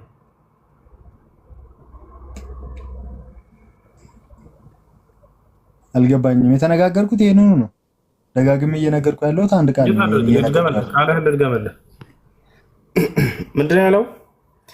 በዚያን ዘመን ከዚህ በፊት የወረደ መጽሐፍ አለ ከተባለ ከዚያን ጊዜ የነበረ መጽሐፍ መምጣት አለበት እያለ ነው። ገብታችኋል አይደለም? ልክ ለምሳሌ በአብርሃም ዘመን የተነገረ ቃል ካለ በዚያ ዘመን የነበረ ካልሆነ በስተቀር በሙሴ ዘመን ቢመጣም አልቀበለውም አልሰማም እንደማለት ነው። የራሱን እምነት ነው የሚነዳው በነገራችን ላይ ገብታችኋል። ነገር ግን አምላክ ከሆነ የሚገልጠው ዘመን የሚገድበው አይደለም። አምላክ እያልከው ነው። የቁርአን ገላጭ ደግሞ አምላክ ራሱ ነው። ያለፈውን የሚመጣውን ሁሉ የሚያውቅ የሆነ አምላክ ነው። አላህ ቁርአንን ማን እንዳወረደው ሲነግረን ስለራሱ ቁል አንዘለሁ ለዚ ያዕለሙ ስረ ፊ ሰማዋት ወልአርድ ኢነሁ ካነ ገፉረን ረሒማ ይላል። ሙሐመድ ሆይ በላቸው ለሰዎች ይሄን ቁርአን የሰማያትንና የምድር ሚስጥር ከሚያውቀው ከአምላክ ዘንድ ከእኔ ከአላህ ዘንድ ተወረደ በላቸው አለ። ስለዚህ የነ ሙሴን ሚስጥር የሚያውቀው የነ መሲሁን ሚስጥር የሚያውቅ የነ ዳዊትን ሚስጥር የሚያውቅ የነ አብርሃም የነ ኢስሐቅን እነዚህን ሁሉ ሲያናገር ሲገልጥላቸው የነበረ አምላክ ራሱ ገለጠላቸው ለነቢ ሰለላሁ ዐለይሂ ወሰለም የዚያን ሁሉ ትውልድ አስተምሮ ኢና አውሐይና ኢለይከ ከማ አውሐይና ኢላ ኑሕን ወነቢይነ ሚን ባዕዲህ ወአውሐይና ኢላ ኢብራሂም ወኢስሐቅ ወአዩበ ወዩኑስ ወሃሩን ወሱለይማን ወአተይና ዳውደ ዘቡራ ይላል። ሙሐመድ ሆይ እነሆ ዛሬ ወደ አንተ ወሕይ ራእይ መለኮታዊ ራእይ ገለጥኩልህ ይላቸዋል። ከዚህ በፊት ወደ ኖህ፣ ወደ አብርሃም፣ ወደ ኢስሐቅ፣ ወደ ያዕቆብ፣ ወደ ሙሴ፣ ወደ ዘከርያስ፣ ወደ መሲሁ ስገልጥላቸው የነበርኩት ያ አምላክ ራስ የገለጥኩልህ ይላቸዋል። አይ አይደለ? ለቀደሙት ነቢያት ሲገልጥ የነበረ አምላክ ራሱ በዘመናቸው ደግሞ ለነቢ ሰለላሁ ዐለይሂ ወሰለም ስላለፉት ነቢያት አስተምህሮና ስለነርሱ ገለጠላቸው። ይህን ያለው ነገር አይ እሺ አሁን በአንተ በኩል ያለውን ሀሳብ የተረዳሁት ነገር አለ። መልስ ብለህ ካስቀመጥካቸው መካከል ማለት ነው። ነገር ግን ለምሳሌ የተጻፈ ቃል ወደኛ ትውልድ እንዲተላለፍ በሰዓቱ ወረቀት አልነበረም ብለኛል። ወረቀት ስላልነበረ ቃሉ ብቻ ነው ወደኛ የተላለፈው። ያ ቃል ደግሞ በቁርአን ውስጥ ተጽፎ ድጋሚ መጣ እያልከኝ ነው። ስለዚህ እኔ ደግሞ አሁን ብሉይ ኪዳን የሚባል መጽሐፍ አለ አጠቃላይ በክርስትናው እምነት ውስጥ ማለት በአይሁድና በክርስትና እምነት ውስጥ ከየት ነው የወጣው እሱ መጽሐፍ? እንዴት ከየት ነው የወጣው? ነቢያቶች ከእግዚአብሔር ጋር ሲነጋገሩ ነበር እየተገለጠላቸው። ከዛ በኋላ ያንን የተገለጠላቸውንና እግዚአብሔር ያነጋገራቸውን ቃል ቀጥታ ጻፉትና ወደ ህዝቡ አስተላለፉት። ለምሳሌ ስለማን? ስለ አብርሃም፣ ስለ ኢስሐቅ፣ ስለ ያዕቆብ ስትል ነበር ቅድም። እነሱን ያወቃቸው በማን በኩል? በገልቦና ላይ ነው ያለው። አብርሃም፣ ኢስሐቅ፣ ያዕቆብን እንዴት አወቃቸው? በብሉይ ኪዳን ላይ ነው። በማን? ከዚያ በኋላ በተነሳ ነብይ አማካኝነት ተገልጦለት ነው አምላክ ያወቃቸው አይደለ? አዎ ልክ ነው። እሱ ልክ ነው። ነብዩ መሐመድ ሰለላሁ ዐለይሂ ወሰለም አላህ ሱብሓነሁ ወተዓላ በመጨረሻው በኋላ ቢያስነሳትም በማን ቢያስነሳቸውም ለእርሳቸው ስላለፉት ነቢያቶች ሁሉ እና ስለ አስተምሮታቸው ሁሉ ገለጠላቸው። ይሄ ነው አጭሩ። ጊዜውን ግን አስበው ስለ እግዚአብሔር አስተምሮ ማንም መጽሐፍ ጽፎ እኔ ቀዳሚ ነኝ እኔ መጀመሪያ ነኝ የሚል አይነበርም። የለም ሲጀመር እነዚህ ነቢያቶች ማን መጽሐፍ ቅዱስ ማን የጻፈው? ቆይ ልንገርህ እና እየነገርኩህ እኮ ነቢያት ታርግልኝ ምንድን ነው የሚረብሽ ድምፅ አለ። ማን የጻፈው መጽሐፍ ቅዱስ? እየነገርኩህ ነው። ለምሳሌ ሙሴ ከእግዚአብሔር ጋር ሲነጋገር ነበር ሳይሆን እሱ እንደጻፈው ማስረጃ ምንድን ነው? እና ትልቁ ላይ ከፍተህ ነቢያቶች እንደጻፉት አሁን ልትፈተሽ አንተ ነቢዩ መሐመድ እንደጻፈው ምንድን ነው ማስረጃ? ሙሴ እንደጻፈው መጽሐፍ ቅዱስን አውጣ። ያላ ምንድን ነው ማስረጃ? አንተ መሐመድ እንደጻፈው አየህ አይደለ? ስለ ሙሴ ነቢያቶች የጻፉት ሲፎክር ነበር። ይኸውልህ አንተ ገግመህ ነቢያቶች ጽፈውታል ብለሃል አይደል? ጽፎታል እያልክ ነበር። ማስረጃህን አውጣ።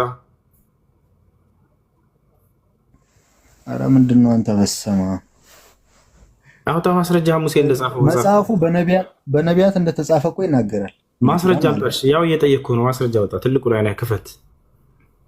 አሁን መጽሐፍ ለመክፈት አይመችኝም። እኔ ይመቸኛል። ቁጥሩና ምዕራፉን ንገረኝና እኔ ይመቸኛል። መጽሐፍ ቅዱስ ይዣለሁኝ።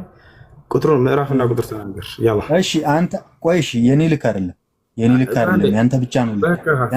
የነቢያት መጽሐፍ ይዣለሁኝ አትበል። ሁለተኛ ሜት አድርግ። ታሪክ ላይ ሜትን አንሳ። መጽሐፍ ቅዱስ ነቢያቶች የጻፉት ስለአንተ እውነት አስረዳኝ። አትረብሽ። ለመረዳት አይደለም ለመረዳት እንደሚፈልግ ሰው ስለአንተ እውነት አስረዳኛል። በደንብ ተረድተሃል። ቃሌን ደግመሃል። ቅድም በመጨረሻው ዘመን ነቢይ እንዳስነሳቸውና ልክ እንዲሁ ደግሞ እርሳቸው የነቢያትን ቃል እንደገለጠላቸው አምላክ አላህ ሱብሓነሁ ወተዓላ ይህን ተረድተሃል። ይህን ስለያዝክ ነገ ሑጃ ቆምብሃል። የውመል ቂያማ የፍርድ ቀን ደርሰዋል እውነታው። እሺ ታሬ ሜቶና ክርስቲያን ነህ? እሺ ሜቶ ላይ ነህ በእምነት? አቤት ወንድም ሁሴን እንዴት ነህ? ሰላም ነው? እንዴት ነሽ? አለሁ ይመስገን።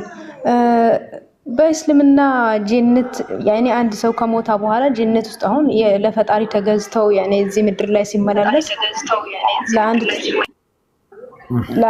ለአንድ ፈጣሪ ተገዝቶ የፈጣሪን ትእዛዝ ፈጽመው ኖረው በኋላ ላይ ሲሞት ወይም ጀነት ሲገባ ምናምን እንዴት ነው የምኖረው? እዛ ጀነት ላይ ስለ ጀነት የተነገረ አይደለም አለ ልንገርሽ። እሺ ጀነት ባጭር ቃል አላህ ስብሓነሁ ወተዓላ በሐዲስ አልቁድሲ ላይ ሲገልጻት ምን ይላል? ቃለ ነቢዩ ሰለላሁ ዐለይሂ ወሰለም ቃለ አላሁ ተዓላ ያዕኒ ፊል ሐዲስ አልቁድሲ አዕድቱ ሊዕባዲየ አሳሊሒነ ፊል ጀነህ ማ ላ ዐይኑን ረአት ወላ ኡዝኑን ሰሚዐት ወላ ኸጠረ ዐላ ቀልቢ በሸር። አምላካችን አላህ ስብሓነሁ ወተዓላ ጀነትን ሲገልጻት ባጭር ቃል ምን አለ? ለመልካም ባሪያዎቼ ለአማኝ ባሪያዎቼ በጀነት ውስጥ ጸጋን አዘጋጅቼላቸዋለሁ። አይን አይታው የማታውቀው ጆሮ ሰምተው የማታውቀው በሰው ልጅ ልብ ላይ ውል ብሎ የማያውቅ ጸጋ ብሎ ገለጸው። እጥር ምትን ያለ አገላለጽ ነው። አይን አይታው የማታውቀው ማለት ምድር ላይ ያየኸው ጋር በፍጹም የሚመስል ነገር የለም በጀነት ምንም ነገር በምድር ላይ ያ አይደለም። እንዳታመሳስለው። በስም ሊመሳሰል ይችላል፣ ነገር ግን በማንነቱ የስም መመሳሰል የማንነትን መመሳሰል አያሳይም። ወታቸዋላ ከዛ በኋላ ጆሮ ሰምቶት የማያውቅ አለ። በምድር ላይ ምንም አይነት ነገር ሰምተህ ከሆነ ያን አይመስልም።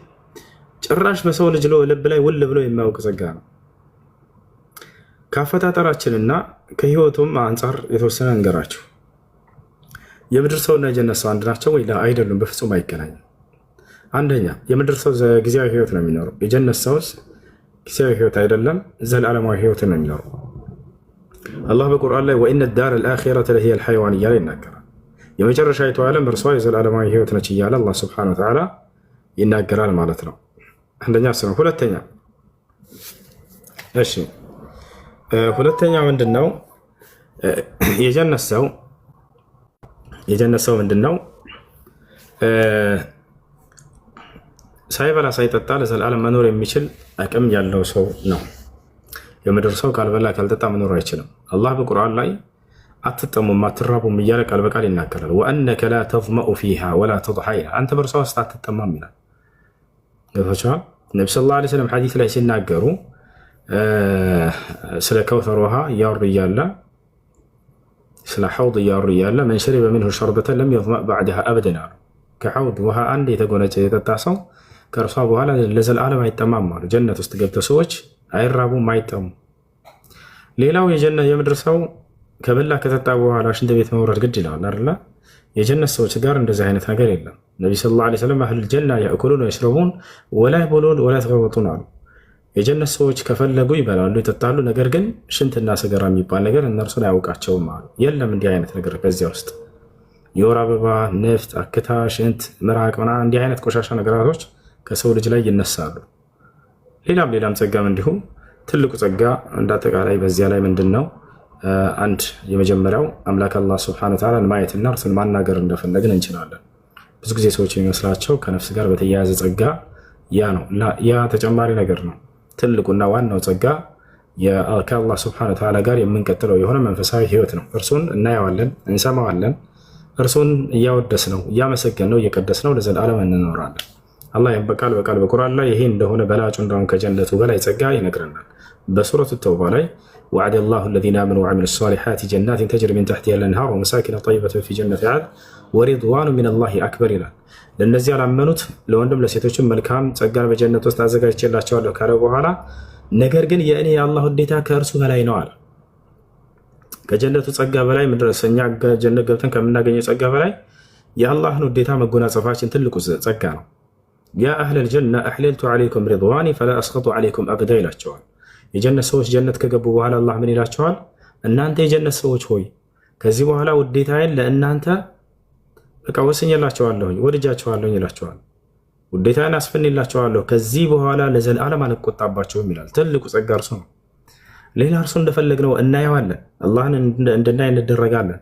ነቢያችን ሰለላሁ ዐለይሂ ወሰለም ትልቁ ጸጋ ይሄ እንደሆነ ይገልጻሉ። ሐዲስ ላይ ሲናገሩ ኢዛ ደኸለ አህሉል ጀነቲ አልጀና ወአህሉን ናር አናር የቁሉነ ላሁ ሊአህሊል ጀና ያ አህለል ጀና ሀል ቱሪዱነ ሸይአን አዚዱኩም ፈየቁሉን ያ ረበና አለም ቱበይድ ውጁሀና አለም ቱነጅና ሚነ ናር ወቱድኺልና አልጀና ثم يكشف الله الحجاب الذي بينه وبينهم فيرونه فوالله ما أعطي أهل الجنة أحب إليهم من النظر إلى وجه الله الكريم قالوا النبي صلى الله عليه وسلم من قالوا የጀነት ሰዎች ወደ ጀነት ከገቡ በኋላ የትንሣኤ ቀን አሉ።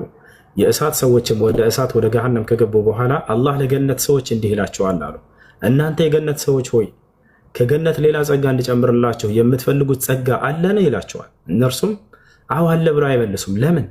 የጀነት ሰው በባህሪው በተሰጠው የተብቃቃ የሆነ ባህሪ ነው ያለው። የምድር ሰው እስከተባለ የፈለገ ጸጋን ብትሰጠው ተጨማሪ ይፈልጋል። ይሄ ባህሪያችን ራሱ አይኖርም፣ እዛ የለም፣ ይነጥቃል። ይሄን አላህ ያነሳዋል። አይ እንፈልጋለን አይሉም፣ ሁሉ ተሟልቶላቸዋልና የሚፈልጉት ሁሉ አለላቸው። ይልቁንስ እንዴት ይመልሳሉ ከተባለ የተሰጣቸውን በማመስገን ነው ይመልሱበት። ምን ይሉታል? ያ ረበና ይሉታል፣ ጌታችን ሆይ አለም ቱበይድ ውጁሃና ፊታችንን አላበራህልንም ምን ይላሉ። ፊታቸው ብርሃናማ ፊት ይሆናል። ገብታችኋል? እዚህ ምድር ላይ እንደምናያት አይደለችም፣ ደካማ ሰውነት አይደለችም። አንድ የጀነት ሰው የፊቱ ብርሃንን ሲገልጹት ነቢ ሰለላሁ ዐለይሂ ወሰለም ሐዲስ ላይ ምን አሉ? ለው አነ ሑረ ልዐይን ኢጠለዐት ዐላ አህሊ ልአርድ ሚነ ሰማእ ለአضአት ማ በይነ ሰማኢ ወልአርድ አሉ። አንድ የገነት ሰው ከሰማይ ብቅ ብሎ በምድር ላይ በፊቱ ቢያይ በሰማይና ምድር መካከል ያለውን ጨለማ በፊቱ ብርሃን ባበራው ነበር አሉ። ምን አይነት ፊት ነው የሚኖራቸው? ፀሐይ ነው አይደል ዛሬ ዓለምን የሚያበራው? ልክ እንደዛው የጀነት ሰው ከሰማይ ብቅ ቢል ዓለምን የማብራት አቅም አለው ፊቱ ብቻ ብለው ተናግረዋል። እንዲህ አይነት ተክለ ሰውነታችን ራሱ ከምድር ሰው ጋር የሚገናኝ አይደለም ጭራሽ። ስለዚህ ምን ይላሉ የጀነት ሰዎች? ጌታችን አላህ ሆይ ፊታችንን ብርሃናማ አላደረግክልንም ምን ይሉታል? አለም ቱነጅና ሚነን ናር አሉ ነብስ ይላሉ የጀነት ሰዎች ከገሃነም እሳት አላዳንከንም? ይሄ ትልቅ ጸጋ እኮ ነው። ወትድኺልነል ጀና ጀነትን አላስገባህንም ምን ይሉታል? ከዚያም አላህ ሱብሓነሁ ወተዓላ ከኔ ዘንድ ተጨማሪ ሌላ ጸጋ አላችሁ ይላቸዋል። ثم يكشف الله الحجاب الذي بينه وبينه ከዚያም በእነርሱና በእርሱ መካከል ያለውን ግርዶሽ ያነሳዋል። ፈየረውነሁ ያዩታል የጀነት ሰዎች አሉ። የጀነት ሰዎች እንደሚያዩት ነቢያችን ሰለላሁ ዐለይሂ ወሰለም ከተናገሩ በኋላ አሁን ሊያነጻጽሩልን ነው። ተመልከቱ። ከጀነት ጸጋና አላህን ከማየት የትኛው ጸጋ እንደሚበልጥ ሊያነጻጽሩ ነው። ነብዩ ሰለላሁ ዐለይሂ ወሰለም እየማሉ ምን አሉ? ፈወላሂ አሉ በአላህ ስም እምላለሁኝ አሉ ማ ኡዕጢየ አህለል ጀና አሐብ ኢለይሂም ሚነ ነዘር ኢላ ወጅሂላሂል ከሪም። የጀነት ሰዎች በጀነት ውስጥ ከተሰጡት ጸጋ ይልቅ አላህን እንደማየት የመሰለ ትልቅ ጸጋ አልተሰጡም። የቱ ይበልጣል? ጀነት ውስጥ የምናገኘው ጸጋ ሳይሆን አላህን አይተን የምናገኘው ጸጋ በላጭ ነው። ስለዚህ በቀጣዩ ዓለም ሙስሊም ትልቁ ተስፋው ምንድነው? ከጌታው ከአምላኩ ከአላህ ጋር የሚያደርገው መንፈሳዊ ህይወት ነው። እርሱን እናያለን፣ እርሱ እንደፈለገን ድምፁን እንሰማዋለን፣ እርሱ ውዴታውን ያጎናጽፈናል። ገብታችኋል አይደል? ይሄ ነው አላህ ሱብሓነሁ ወተዓላ የሚያሳይ የሚሰጠን ጸጋ ማለት ነው በጀነት ውስጥ። ገብታችኋል አይደል? ይሄ ነው እባክህ ሜታ አድርግ። ሰው እያወራ ነው አይደል? ይሄ ነው። እሺ ቀጥይ። አሁን ያው ያስረዳኸኝ በጣም ማለት እንደገመትኩ አይደለም። የሆነ ጊዜ ያው ብዙም አልቆየም ማለት ፌስቡክ ላይም ብዙ ቦታ ተለቋል። የሆነ ኡስታዝ ይመስለኛል መስጂድ ውስጥ ነው መሰለኝ አላህ ለኛ እዚህ እያለን ያኔ በነፍስ እያለን እዚህ በስጋ እያለን ለሱ ተገዝተን ከኖረን ጀነት ውስጥ የስጋ ምኞት እንፈጽማለን ወይም ደግሞ ሴቶች ይጠብቁናል ያልተነኩ ምናምን ነገር ብሎ ወላሂ ብሎ ሲመሰክር ያኔ በቃ ገርሞኝ ነው ማለት የሰው ልጅ አንድ ስጋው ከሞተ በኋላ እዛ መንግስተ ሰማይም ገብተው የስጋ ምኞቱን ይፈጽማል ወይ ፈጣሪ እንደዛ ብለዋል ወይ የምለውን ገርሞኝ ነው እኔ የጠየቁት። እሱ ቁርአናችሁ ላይ የለም ማለት ነው? እሱን ልመለስልሽ ችግር የለም። ሳነፋ ነበር ቅድም አንድ ሰው በትዳር ክፉ ነገር እንዳልሆነ ታውቂያለሽ አይደለ? ነው ትዳር ክፉ ነገር ነው ብለሽ ነው የምታስቢው? ባል ከሚስቱ ጋር መኖር ማንኛውም ክፉ ነገር በገነት ውስጥ የለም። ይሄ እንዳታስቡ። ፈጣሪ እየፈቀደ ነው፣ ክፉ ነገር አይደለም። ስለዚህ ያስከሆነ ድረስ በገነት ውስጥ ባልና ሚስት ሆነው ሰዎች ይኖራሉ ወይ? አዎ ይኖራሉ። አምላካችን አላህ ሱብሓነሁ ወተዓላ እንዳውም የመጀመሪያውን ሰው አዳምን በፈጠረው ጊዜ ሚስት እንድትሆነው ዘንድ ሁለቱንም በገነት ውስጥ ሄዱና ኑሩ ብሏቸዋል። ወቁልና ያ አደም እስኩን አንተ ወዘውጁከል ጀና፣ አዳም ሆይ አንተና ሚስትህ በገነት ውስጥ ኑሩ አላቸው። ያ ነው። ክፉ ነገር ቢጠይቅስ ሰው በገነት ውስጥ አለ ወይ? ከሚስቱ ውጭ የሆነችን ሌላ ሴት ትገናኛለህ ቢል ይኖራል ወይ? ላይ ዝሙት አይኖርም፣ የለም። እዚያ ውስጥ ምንም አይነት ኃጢአት ነገር አይኖራትም። አንድ ሰው ኃጢአት ቢያደርግ በገነት ውስጥ እርቃኑን ይቀራል፣ ልክ እንደ አዳም። የሚያደርግም የለም ከዚያ በኋላ። እሺ 72 ሚስት እያለ ኮሜንት ላይ እየጻፈ ነው። ይሄን ሰምተሻል? ይሄንንም ልንገርሽ በእምነት አዎ፣ አስረዳኛው። አዎ 72 ሚስት እያሉ ይነግሯቸዋል አይደለ? ይሄ ራሱ ውሸት እንደሆነ ላሳያችሁ። ሰዎች ከእስልምና እንዲሸሹ እንዲበረግጉ ምን ያደርጓቸዋል? 72 ሚስት አለ በገነት በሙስሊሞች እያሉ ይነግሯቸዋል። ምን ያክል ውሸት እንደሆነ ይሄ ሐዲስ ضعيف ነው፣ ውሸት ነው። ዛሬ ላሳያችሁ ነው። 72 ሚስት በገነት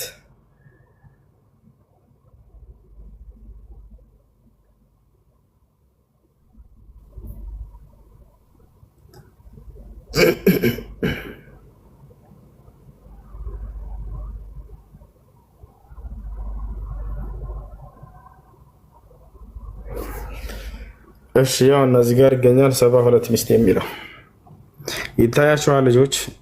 ሱናን ኢብኑ ማጃ 4337 ላይ ታገኙታላችሁ። እስከ ዛሬ ክርስቲያኖች መምህሮቻቸው ከእስላም ልጆቻቸውን እንዳይቀርቡ እንዲበረግጉ ምን ያደርጓቸዋል? የሙስሊም ህይወት በገነት ውስጥ 72 ሚስት ያገባሉ ይኖረዋል ይሏቸዋል። ውሸት ነው። ضعيف የሆነ ቅጥፈት የሆነ ሐዲስ ነው። ያውና ማስረጃ ሱናን ኢብኑ ማጃ 4337 حدثنا هشام بن خالد الأزرق أبو مروان الدمشقي حدثنا خالد بن يزيد ابن أبي مالك عن أبيه عن خالد بن معدان عن أبي أمامة قال قال رسول الله صلى الله عليه وسلم ما من أحد يدخله الله الجنة إلا زوجه الله عز وجل 72 زوجة أياتو عندما الله جنة مياس كبا سو يلم بجنة وسط 72 ميست يدارو بيهون انجيل على رلا حديث درجة أنت مالكتو كتاش من إلى يا جماعة من إلى لسكا ضعيف وشت دكا ما يهون حديثنا تايشال ضعيف لجوتش تايشال ضعيف لا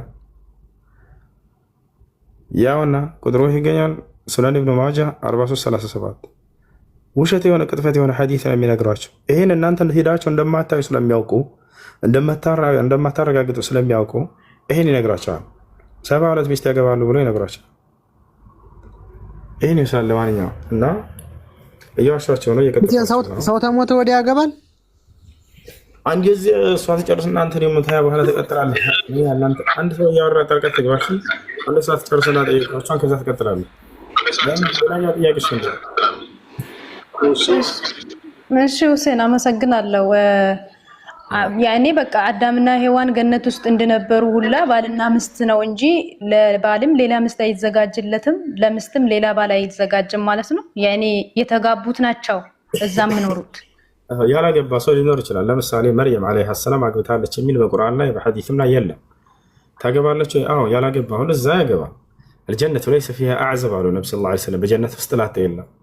ስለዚህ ይህንን የትዳር ህይወት አምላክ በፈቀደው መሰረት ሰዎች ይጋባሉ፣ ይኖራሉ። 72 ያገባሉ ሙስሊሞች በገነት ውስጥ የሚሏቸው ግን እሱ ይሄ ውሸት ነው። እሺ መልስልኝ። እኔ ሁሴን ገነት ውስጥ መውለድን ያኔ መብዛት ይቻላል? እዛ ገነት ውስጥ ገነት ውስጥ መውለድ አለ ወይ ወደሚለው እንምጣ። ገነት ውስጥ መውለድ መወላለድ አለ ወይ? ላ የለም። ገነት ውስጥ መውለድ መወላለድ የሚባል ነገር የለም። ነገር ግን አንድ ሰው ከፈለገስ ወደሚለው እንምጣ። አንድ ሐዲስ ይዘው ይመጡና አዩ የጀነት ሰዎች ይወልዳሉ ይላሉዋቸዋል። አንደኛ ሐዲስ ይወልዳሉ አይደል? ነብያችን ሰለላሁ ዐለይሂ ወሰለም ሰው ቢፈልግ ነው ያሉት። የሆነ ሰው መጣና ጠየቃቸው፣ በጀነት ውስጥ መውለድ ብፈልግስ አላቸው። አይሻ አይደል ብፈልግ አላቸው። ነብዩ ሰለላሁ ዐለይሂ ወሰለም ብትፈልግ ልጅን ትወልዳለህ አሉ። ነገር ግን መረገዙ መወለዱ ልጁ መቆሙ በሰዓት ውስጥ ነው የሚሆንልህ አሉት። ያ ራሱ ቢፈልግ ሰውየው እንደ ምድራዊ ህይወት እንደማይሆን ነገሩት። ቢፈልግ ተብሎ የተጠየቀውን ነገር እንደ ሰውየው ቢፈልግ እንጂ በሌላ ሐዲስ ላይ ነብዩ ሰለላሁ ዐለይሂ ወሰለም የጀነት ሰዎች አይወልዱም ብለው ቃል በቃል ተናግረዋል። አስሉ ምንድነው? ስለዚህ እንደማይወልዱ የተናገሩት ነው። ነገር ግን ሰውየው አጠያየቁ ሱሐባው የምፈልገው ነገር አለ ወይ ከሚለው አንፃር ሲጠይቅ ብትፈልግ ትሰጣለህ አሉት። ገብታችኋል አይደል? ትሰጣለህ ብትፈልግ። ነገር ግን መረገዙና መወለዱ መቆሙ ራሱ እንደ ምድራዊ ህይወት 9 ወር የሚቆይ እንዳይመስልህ አሉት። በአንዲት ሰዓት ውስጥ የሚሆን ነገር ነው ያ ነገር አሉት። ገብተሻል? ኦኬ አመሰግናለሁ። ያው በክርስቲያኖች ወይም ደግሞ በመጽሐፍ ቅዱስ ያለውና በእናንተ ያለው ልዩነት እዚህ ጋር በጣም አለ ማለት ነው። ምክንያቱም መጽሐፍ ቅዱስ ላይ ሔዋንና አዳም ከገነት ከወጡ በኋላ ነው እንጂ የስጋ ግንኙነትም ያደረጉት ወይም የወለዱት ወይም ህዝብ የሆኑት እዛ ገነት ውስጥ መውለድም ያኔ አብሮ መተኛትም ማድረግም አይቻልም። ያኔ በቃ ልክ እንደ መላእክት ነው። ምንድነው መላእክት ነው ምን ሆነው ነፍሳችን ልክ እንደ መላእክት ይሆናል ይባላል። አንደኛ በገነት ውስጥ ግንኙነት አላደረጉም የሚል ቃል የለም መጽሐፍ ቅዱስ ላይ። አንደኛ እሱ ነው። አለ ካልሽ ማሳየት ትችላለሽ። በገነት ውስጥ ግንኙነት አላደረጉም አዳምና ሔዋን የሚል ጥቅስ አለ መጽሐፍ ቅዱስ ላይ? የለም አይደል? በእምነት አለ ቃል በቃል የለም። ግን አዳምና ሔዋን ከገነት ከወጡ በኋላ ነው በምድር ላይ የሚለው አዳም ሔዋንን አወቃት የሚለው። አዎ አወቃት የሚለው ማለት ነው። እስኪ ተረጋጋ። በገነት አወቃት አይኔ ሞደደች አይደል? አታን ሰው ያታዳምጥም እንዴ? አሁን ግንኙነት አደረጉ አላደረጉ በገነት ውስጥ ግንኙነት አላደረጉም የሚል ጥቅስ አለ ወይ? አደረጉ የሚለው በምድር ላይ ነው። በገነት ውስጥ አደረጉ አይልም። በምድር ላይ ስለማድረጋቸው አይደለም ጥያቄ። በገነት ውስጥ አላደረጉም የሚል ጥቅስ አለ ወይ? 7 ዓመት ሙሉ ልጅ የላቸውም። ልጅ ያላቸው ታለ እስቲ አንጣልኝ። ልጅ የላቸውም አይደለም ጥያቄው። በገነት ውስጥ ግንኙነት አላደረጉም የሚል ጥቅስ አለ ወይ? አዳምን ሔዋንን አወቃት የሚለው በምድር ላይ ነው። ግንኙነት አድርገዋል አላደረጉም ብዬ በጠይቀህ ኑሮ አድርገዋል የሚለው ይሄ ማስረጃ ነው። ነገር ግን በገነት ውስጥ ነፍ የሚያደርግ የሚያወግዝ ነገር አለ ወይ? ገነት ውስጥ ግንኙነት አላደረጉም የሚል አለ ወይ ነው ጥያቄው። በገነት ውስጥ ግንኙነት አላደረጉም አዎ የሚል አለ እንደሱ። አዳምን ሔዋንን አወቃት የሚለው በምድር ላይ ነው፣ በገነት ውስጥ አይደለም። በቃ ታርክ የለም። አንደኛ ይሄ ነው። ሁለተኛ ምን ነበር ያልሽው? እንደ መልአክ እንሆናለን እንጂ ግንኙነት የለም ብለሻል አይደለ? በእምነት እሺ መልአኮች ግንኙነት እንዳደረጉ መጽሐፍ ቅዱስ ውስጥ ባሳይሽ። ግንኙነት አድርገዋል በመጽሐፍ ቅዱስ መላእክቶች ግንኙነት አድርገዋል ይላል። አግብተዋል ምናምን ሁላ አሹፍ ኦኬ አሳየኝ እስቲ። መጽሐፍ ቅዱስ ላይ መላእክቶች አግብተዋል። በደንብ አድርጌ ነው የማሳየሽ።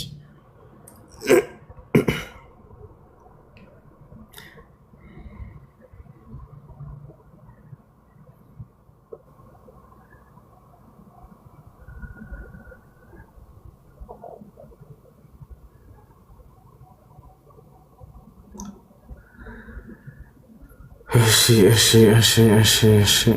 ሰላም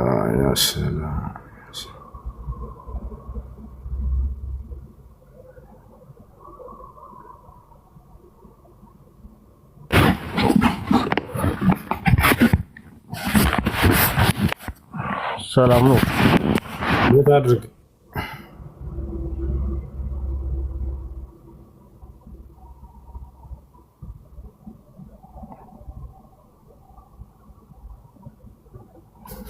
እሺ ያው እነዚህ ጋር ምን ይላል ይታይሻል? መጽሐፈ ኩፋሌ ምዕራፍ 6 ቁጥር 9 ላይ የአዳም ልጆች በዓለም ሁሉ ይበዙ ዘንድ በጀመሩ ጊዜ እንዲህ ሆነ፣ ሴቶች ልጆች ወለዱላቸው ይላል። የእግዚአብሔር መላእክትም በዚህ ኢዮቤል በአንዲቱ ዓመት እነዚህን አዩዋቸው ይላል። ማን? የእግዚአብሔር መላእክት። እነዚያ ላዩዋቸው መልከ መልካሞች ናቸውና ከመረጧቸው ሁሉ ሚስት ሊሆኑላቸው አገቧቸው፣ ወንዶች ልጆችንም ወለዱላቸው። እነዚህም ራእይት ናቸው እያለ ይናገራል። የእግዚአብሔር መላእክቶች የአዳም ልጆችን አይተው አገቧቸው፣ ለእነርሱም ወለዱላቸው እያለ ይናገራል። ይሄ ነው። ስለዚህ የእግዚአብሔር መላእክቶች አሁን የወደቀ መላእክት ነው። የእኔ አንዱ መላእክት የፈጣሪን ወይም ደግሞ የአምላክን ትእዛዝ ጥሰው ራሱ አምላክ ለመሆን ሲፈልግ ወደ ጥልቁ እንደተወረወረ ወይም ደግሞ ወደ ምድር እንደተጣለ ይነገራል። እሱ መላእክት ነው ወይስ የእውነትም የእግዚአብሔር መላእክት ራሱ ነው? መላእክቶች ይላል። መላእክቶች አግብተዋል። መላእክቶች ከአዳም ልጆች አግብተው ወልደዋል። ብድብና አድርገው ይላል መጽሐፍ ቅዱስ። ኦኬ ምድር ላይ ሊሆን ይችላል እንጂ መጽሐፍ ቅዱስ ላይ አሁን በእግዚአብሔር ፊት መላእክቶችም ይሁን ሰዎችም መላእክት ሆኖ በቃ በቅድስና ይኖራሉ እንጂ አይጥሙም። ያው ቅድም እንደተነገረው በእናንተው ጋር ይመሳሰላሉ። እውነት ለመናገር ብቻ ይሄ ይገናኛሉ ወይም ደግሞ መላእክቶች በእኛ አያገቡም አይወልዱም፣ እንዲህ አይነት ነገር የላቸውም። ለአንቺ ግን ቃል በቃል መጽሐፍ ቅዱስ ላይ እዚህ ጋር መላእክቶች ከአዳም ልጆች ምድር ላይ እየተበተኑ ባሉበት ጊዜ አግብተዋቸዋል፣ ወልደዋል ከእነርሱ ልጆች ነው። የወደቀ መላእክት ነው ማለት ነው ምድር ላይ እስከሆነ ድረስ። እኔ በገነት ነው ያልኩት። በገነት መላእክቶቹም ይሁን ሰዎቹ መገናኛት አይችልም። መላእክቶች አግብተዋል ወይ ነው? አግብተዋል መላእክቶች። ይሄንን ቃል በቃል መጽሐፍሽ ላይ አለ። ኦኬ የወደቀ መላእክት ነው ሊሆን የሚችለው። እሺ አመሰግናለሁ። ይሰማል። ሁሱ እንዴት ነህ? ሰላም ነው? ደህና ነኝ። አማን ነው? ክርስቲያን ነህ? ሰላም አለ ይመስገን። አዎ ክርስቲያን ነኝ። እና እንዴት ናችሁ? ሁላችሁም ሰላም ብያለሁ። ሰላም ከሁላችሁም ጋር ይሁን። እና ጥያቄ አለኝ። ጥያቄው ሰላም ለሁላችንም ይሁን ነው ያልኩኝና ጥያቄ አለኝ። ያው አንተም እንድትጠይቀኝ የምፈልገው ጥያቄ አለኝ። ሁለተኛም ደግሞ እኔ የምጠይቅህም ጥያቄ አለኝና እሱ ምንድነው ከወንድሜ ጋር ቅድም ስታወሩ እየሰማሁኝ ነበር ስለ ክርስትና የሚለው መጽሐፍ ቅዱስ ላይ ተጽፏል ወይ? የክርስትና እምነት የሚለው ተጽፏል ወይ የሚለው ነውና ክርስትና ሐዋርያዎቹ ክርስቲያን ናቸው ወይ ላልከው ጥያቄ መልስ አገኘህ? አላልኩም። እግዚአብሔር ክርስቲያን መጽሐፍ ቅዱስ ላይ ክርስትና የሚለውን መጽሐፍ ቅዱስ አምጣ አላልከውም እንዴ? ማስረጃ ፈልጋለሁ ስትል ነበር። ማንነን ልበላ ዳንተኛ አልኩኝ። እግዚአብሔር ክርስቲያን ሆኖ ብሎ አዘዋል ወይ? ምንም ነቢያቶች ክርስቲያን ሆኖ ብሎ አዘዋል ወይ ነው? ክርስቲያን ነበሩ ወይም አልነበሩም? አሁን ለምሳሌ ሐዋርያዎቹ ክርስቲያን ነበሩ ወይስ አልነበሩ? እባክህ አዳምጥ። እግዚአብሔር ክርስቲያን ሆኖ ብሎ አዘዋል ወይ? መጽሐፍ ቅዱስ ላይ ወይም ነቢያቶች ክርስቲያን ሆኖ ብለው ህዝባቸውን አዘዋል ወይ? ይሄ ነበር ጥያቄ። ኦኬ እኔ የምጠይቅህን ጥያቄን ስማኛ፣ አንተ ሌላ አትጠይቀኝ። እኔ ሐዋርያዎቹ ክርስቲያን ነበሩ ወይስ አይደሉም ነው።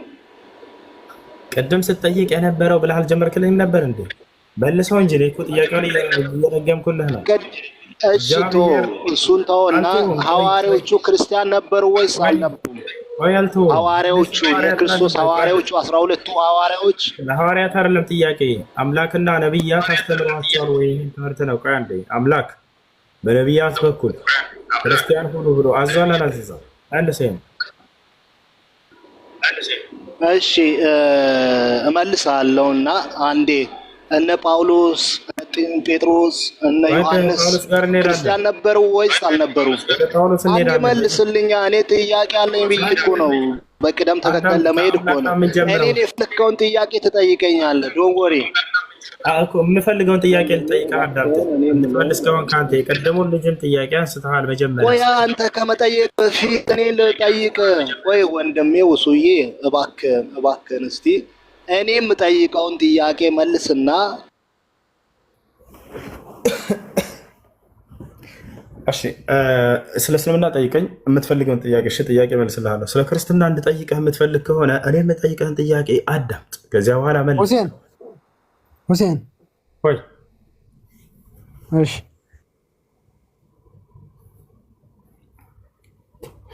አንተኛ ሚውተን አንሳ፣ ከታች ያለው አንቺ ዘለቀ አረፍ በይ ትንሽ። አሎ ታሬ፣ እኔን ነው አንተ አረፍ እንዳይደክመህ። እሺ፣ ውሃ እየጠጣህ ውሃ ልጋብዝህ አይሻልም? ሻይ ያው ነው ምሽት ነው። ሻይ ምን ይሰራል? ቀህዋ ነው እንጂ። ሜሮን አለሽ ከላይ? እኔ የምጠይቅ በቃ ዝም በላቸው። ነው የትላከው ተማማ አልመለስክልኝም ጥያቄ ጥያቄ ስንጠይቅና እስከመለስ ድረስ ምትፈልገሻል አንቺ ሚውት አደረከኝ። ጥያቄን ሳትመልስልኝ ጥያቄሽ ምንድን ነው? ቁርአን ላይ ታቦት አለ ታቦት የሚል አለ ወይስ የለም? ምን ያልኩክ? በቃ ልመልስ። አሁን አዳምጪ። እሺ ሚውት አድርጊ። አንድ ደግሞ አንድ አንተ የምታወራው በቁርአን አስተምሮ የምታወራው ነገር እኔ አሁን አይገባኝም። አሁን እኔ ያየሁትን ነው። ቁርአን ገልጦ ነው ያሳየኝና አለ ቁርአን ላይ ታቦት የሚል አለ። ታቦት ደግሞ እንደምትለው ሳጥን ሳይሆን ታቦት ቃል ኪዳን ነው። እሱ እንዳለኝ ከሆነ ማለት ነው። ከአንተ በላይ የሆነ መስጊድ ገብቶ አዛን የሚያደርግ ትልቅ የሙስሊም ሽማግሌ ነው እኔን ይሄን ገልጦ ያሳየኝም ያስረዳኝም። ስለዚህ አንተ ልትክድ አችልም። ይኸውልህ ባለፈውም የሆነ ጥያቄ ጠይቄ ነበር። ኢሳ የማርያም ልጅ ጤና ያላት ነው። ጠይቃስ አልመለስ ከአንተ የሚበልጥ እኔን አይበልጥም። ልጅ ሆነ አንቺ የነገረሽን ሰው አይበልጠኝም። ነገር ሚውት አታርገኝ፣ አትበላለጥም። እሺ ችግር የለውም። እኔ አላቅም ግን አንዴ ሚውት አድርጊ። ቁርአን ላይ ታቦት አለ ብሎ የክርስትናን ታቦት የነገራት ቄስ ማን ነው? ሼህ ካለ ወላሂ ላዚም ከነዚህ እዚህ ከሚጽፉት አይሻልም። ማሽቶሻል። ሳጥን ነው። ማስረጃ ለሳይሽ አውጥቼ ሳጥን እንጂ ሌላ አይደለም። አህሜት ትራንስሽንና ጥያቄውን ጠይቂና ከዚያ ከኔ መልስ ጠብቀሽ እኔ በመለስ ጀምር ጊዜ የሚታደርገሽ ታዳምጫለሽ። ሳጥን የምትለኝ ከሆነ ይቅርብኝ። ወደ ጥያቄሽ በቃ ጥያቄው ይቅርብኝ። ሳጥን አይደለም። አንድ በአንድ ቁርአንን ከፍቶ ተርጉሞ ነው የነገረኝ። እና ያሳየን ክፈችና ትልቁ ላይ ነሽ ቀጣፊ ክፈች፣ ያላ ክፈች። አትሳደባ። ነው ባህሪሽ ነው። እዚህ ጋር መሳደብ እኮ አይደለም። ያው ያለውን ነገር አትካዱ። ያለውን ይሄ ስድብ አይደለም። ቀጣፊ ማለት ተሳዳቢዎች ናቸው ማለት ነው። ሜት አታድርግም እንዴ? አንተ በመልስ አቅቶ እኮ ነው ዝም ያልከው። ሜት አድርግ። ቀጣፊ ማለት ስድብ አይደለም ልጆች። ክርስቶስ መጽሐፍ ቅዱስ ላይ ሜት አድርግ። ቀጣፊ ማለት ስድብ አይደለም። አንድ ሰው የሌለን ነገር በሰው ሃይማኖት ላይ ከተናገረ ያ ነገር ለእናንተ ምንም አይመስላችሁም ማለት ይሄ ቅጥፈት ይባላል። ማስረጃ ማምጣት የማይችለውን ነገር የሚዋሽ ከሆነ ሰውዬ ውሸታም ቀጣፊ ይባላል። ክርስቶስ መጽሐፍ ቅዱስ ላይ ደንቆሮ እያለ ይሳደባል። ስድብ ነው ይሄ አይደለም። የማይሰሙ ሰዎችን ደንቆሮ ማለቱ ባህሪያቸውን ተናገር እንጂ ተሳደብ አይደለም ነው የምትሉት አይደል? አሁንም እኔ ቀጣፊ ያልኩት ምንድነው በእምነቴ ላይ መታ የሌለውን ነገር አለ ብላ ስለዋሸች ነው። አይ ያላሸውን ካለች ማስረጃ ታውጣ። ትልቁ ላይ ነች። ያላ አፍታህ ክፈች ማስረጃ የለሽም አይደል? የለኝም በይ በራሷ ጊዜ ወርዳለች። ምክንያቱም የለም ውሸታ ነው። አንተን የሚበልጥህ ምናምን ክርስቲያኖች አንድ ነገር ስሙ። መናገር አልፈልግም ይሄን ነገር። እኛ ሙስሊሞች የራሳችንን እንድናሞግስ አልተፈቀደልንም። ግን ቁርአን ላይ ነው አይደል ያመጣሽው? እኔ ቁርአን የቀራሁት ሰነድ አለኝ ከነቢዩ ሰለላሁ ዐለይሂ ወሰለም ጋር የኔ አቅሪ እያለ እስከ ነቢዩ ሰለላሁ ዐለይሂ ወሰለም ጋር የሚደርስ የሆነ ሰነድ አለኝ። ከፈለጋቸው አውጥቼ አሳያቸዋለሁ። አንቺ የምታመጫቸው ሰው ወይም የሚነግሯቸው ሰዎች የላቸውም። በእርግጠኝነት ሰነድ የሚባል ነገር ታውቃላችሁ? እስከ ነቢዩ ሰለላሁ ዐለይሂ ወሰለም ጋር ሰንሰለት ያለው ቂራት አለኝ እኔ። ያታችኋል አይደለ? ያ ይሄ ቁርአን ዛሬ የምናነበውን እኔ ያፈዝኩት ምናልባት እናንተ የዛኔ የዛሬ 15 ዓመት 14 6 ዓመት ህፃን እያለሁ ነው የሸመደድኩት። በሙሉ ቁርአን ላይ ስንት ቦታ እንዳለ ታቦት የሚለው ቃል አውቃለሁ። 2 ቦታ ይገኛል። አንደኛ በሱረቱል በቀራ፣ ሁለተኛ ሱረቱ ጣሃ ላይ ይገኛል። ገብታችኋል አይደለ? በሁለቱም ቦታ ላይ ሳጥን እንደሆነ አላህ ሱብሓነሁ ወተዓላ ይናገራል። አንቅዚ ፊሂ ፊታቡት ይላል በሱረቱ ጣሃ ላይ። ለምሳሌ ለሙሴ እናት አላህ ሱብሓነሁ ወተዓላ ሲያናግራት ልጅሽን በሳጥን ውስጥ አድርጊውና ጣዩ በውሃ ውስጥ ይላታል። ታቦት የሚለው ቃል ሳጥን እንደሆነ ላሳያችሁ ነው። ሳጥን ነው። ቆይ ላሳያችሁ እንዴ ከፍቼ ላሳይሽ። ያና ቁርአን ላይ ሱራ ጣሃ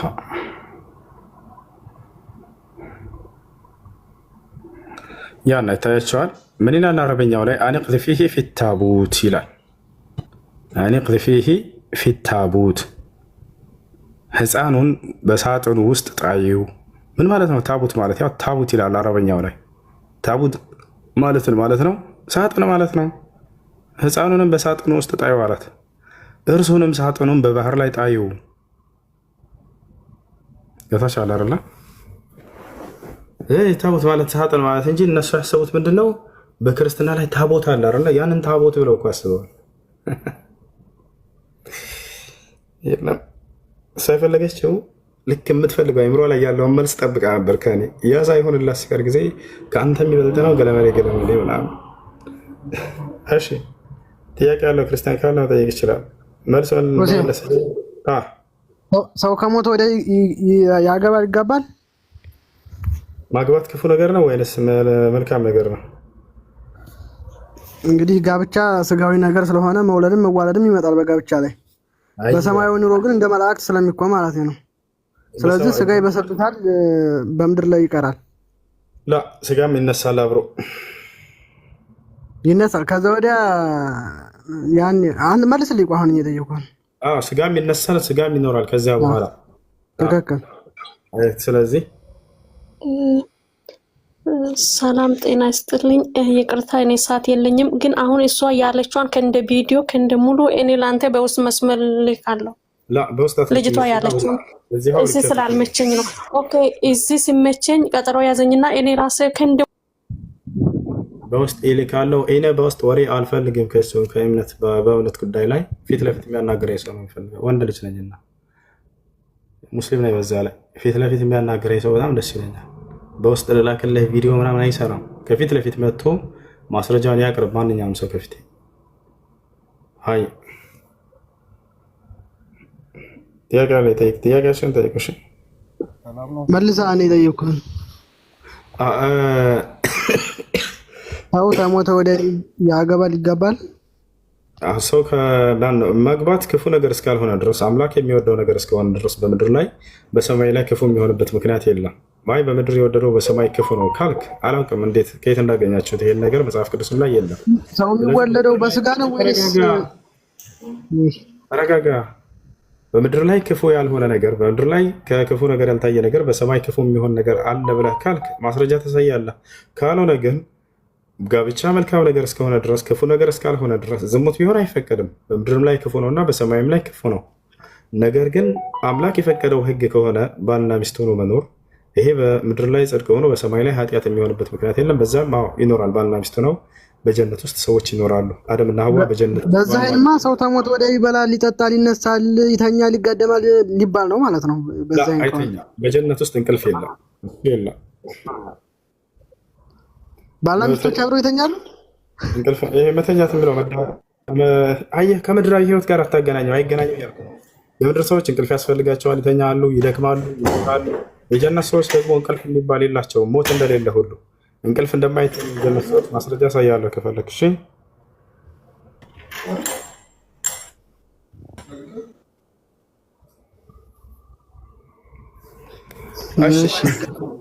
አንድ ልጅቷ ጠየቀች። ደግሞ ሌላኛውን ሱረቱል በቀራ ላይ ያለውን ሳጥን እንደሆነ ላሳያቸው። ታቦት ነው ሳጥን እንደሆነ ይሄን እንግዲህ ይሄን ነው ተመልከቱ። ነቢያቸውም ለእነርሱ የንግስናው ምልክት ከቤታቸው የሆነ እርጋታ የሙሳ ቤተሰብና የሃሩን ቤተሰብ ከተውትም ቅርስ በውስጡ ያለበት መላእክት የሚሸከሙት ሆኖ ሳጥኑ ሊመጣላቸው ነው። ያው ታቦት የሚለው የአረበኛ ቃል ትርጉም ምንድነው? ሳጥን እንጂ ሌላ አይደለም። ቅዱሳን ሁለቱም ቦታ ላይ ያለ በቁርአን ላይ ታቦት የሚለው ሳጥን። እሺ ከመሐመድ ውጭ እስልምና ይሰበከዋል ወይ ብዬ ነበረ። ይሄንን አብራራልኝ እስቲ። ከነቢዩ መሐመድ ሰለላሁ ዐለይሂ ወሰለም ውጭ እስልምናን የሰበኩ በርካታ ነቢያቶች አሉ። ከነዚያ መካከል አንደኛው ኢየሱስ ክርስቶስ። እሺ ማስረጃ አስተሽ ወኢዝ አውሐይቱ ኢለል ሐዋርይን አን አሚኑ ቢ ወቢረሱሊ ቃሉ አመና ወሽሀድ ቢአንና ሙስሊሙን ይላል። ሐዋርያቶች ቃል በቃል እኛ ሙስሊሞች ነን ብለው ይናገራሉ። ሱረቱል ማኢዳ ምዕራፍ 5 ቁጥር 111። በሱራ አሊ ኢምራን ላይ ልክ ነው። አንድ የሚያደርግ ልጨርስ ባካችሁ። መጀመሪያ አታገናኘው። ኢየሱስ ክርስቶስና በሙስሊሞች ያለው መሲህ የሚሉት አንድ አይደሉም። ከይቅርታ ጋር ወርደህ ብታዳምጥ ለአንተ የተሻለ ነው። ወላሂ እዚህ መቀመጥህ እየጎዳህ ነው። ትጠይቅና ያቋርጣል፣ ይጠይቅና ያቋርጣል። ልክ መልስ ሲጀምር። እሺ እየው ቀጥል። ጥያቄ ጠይቃችሁ መልስ ሲጀምር አታቋርጡ። ልክ ሁለት ንግግር ስናገር ቶሎ ይናገራሉ።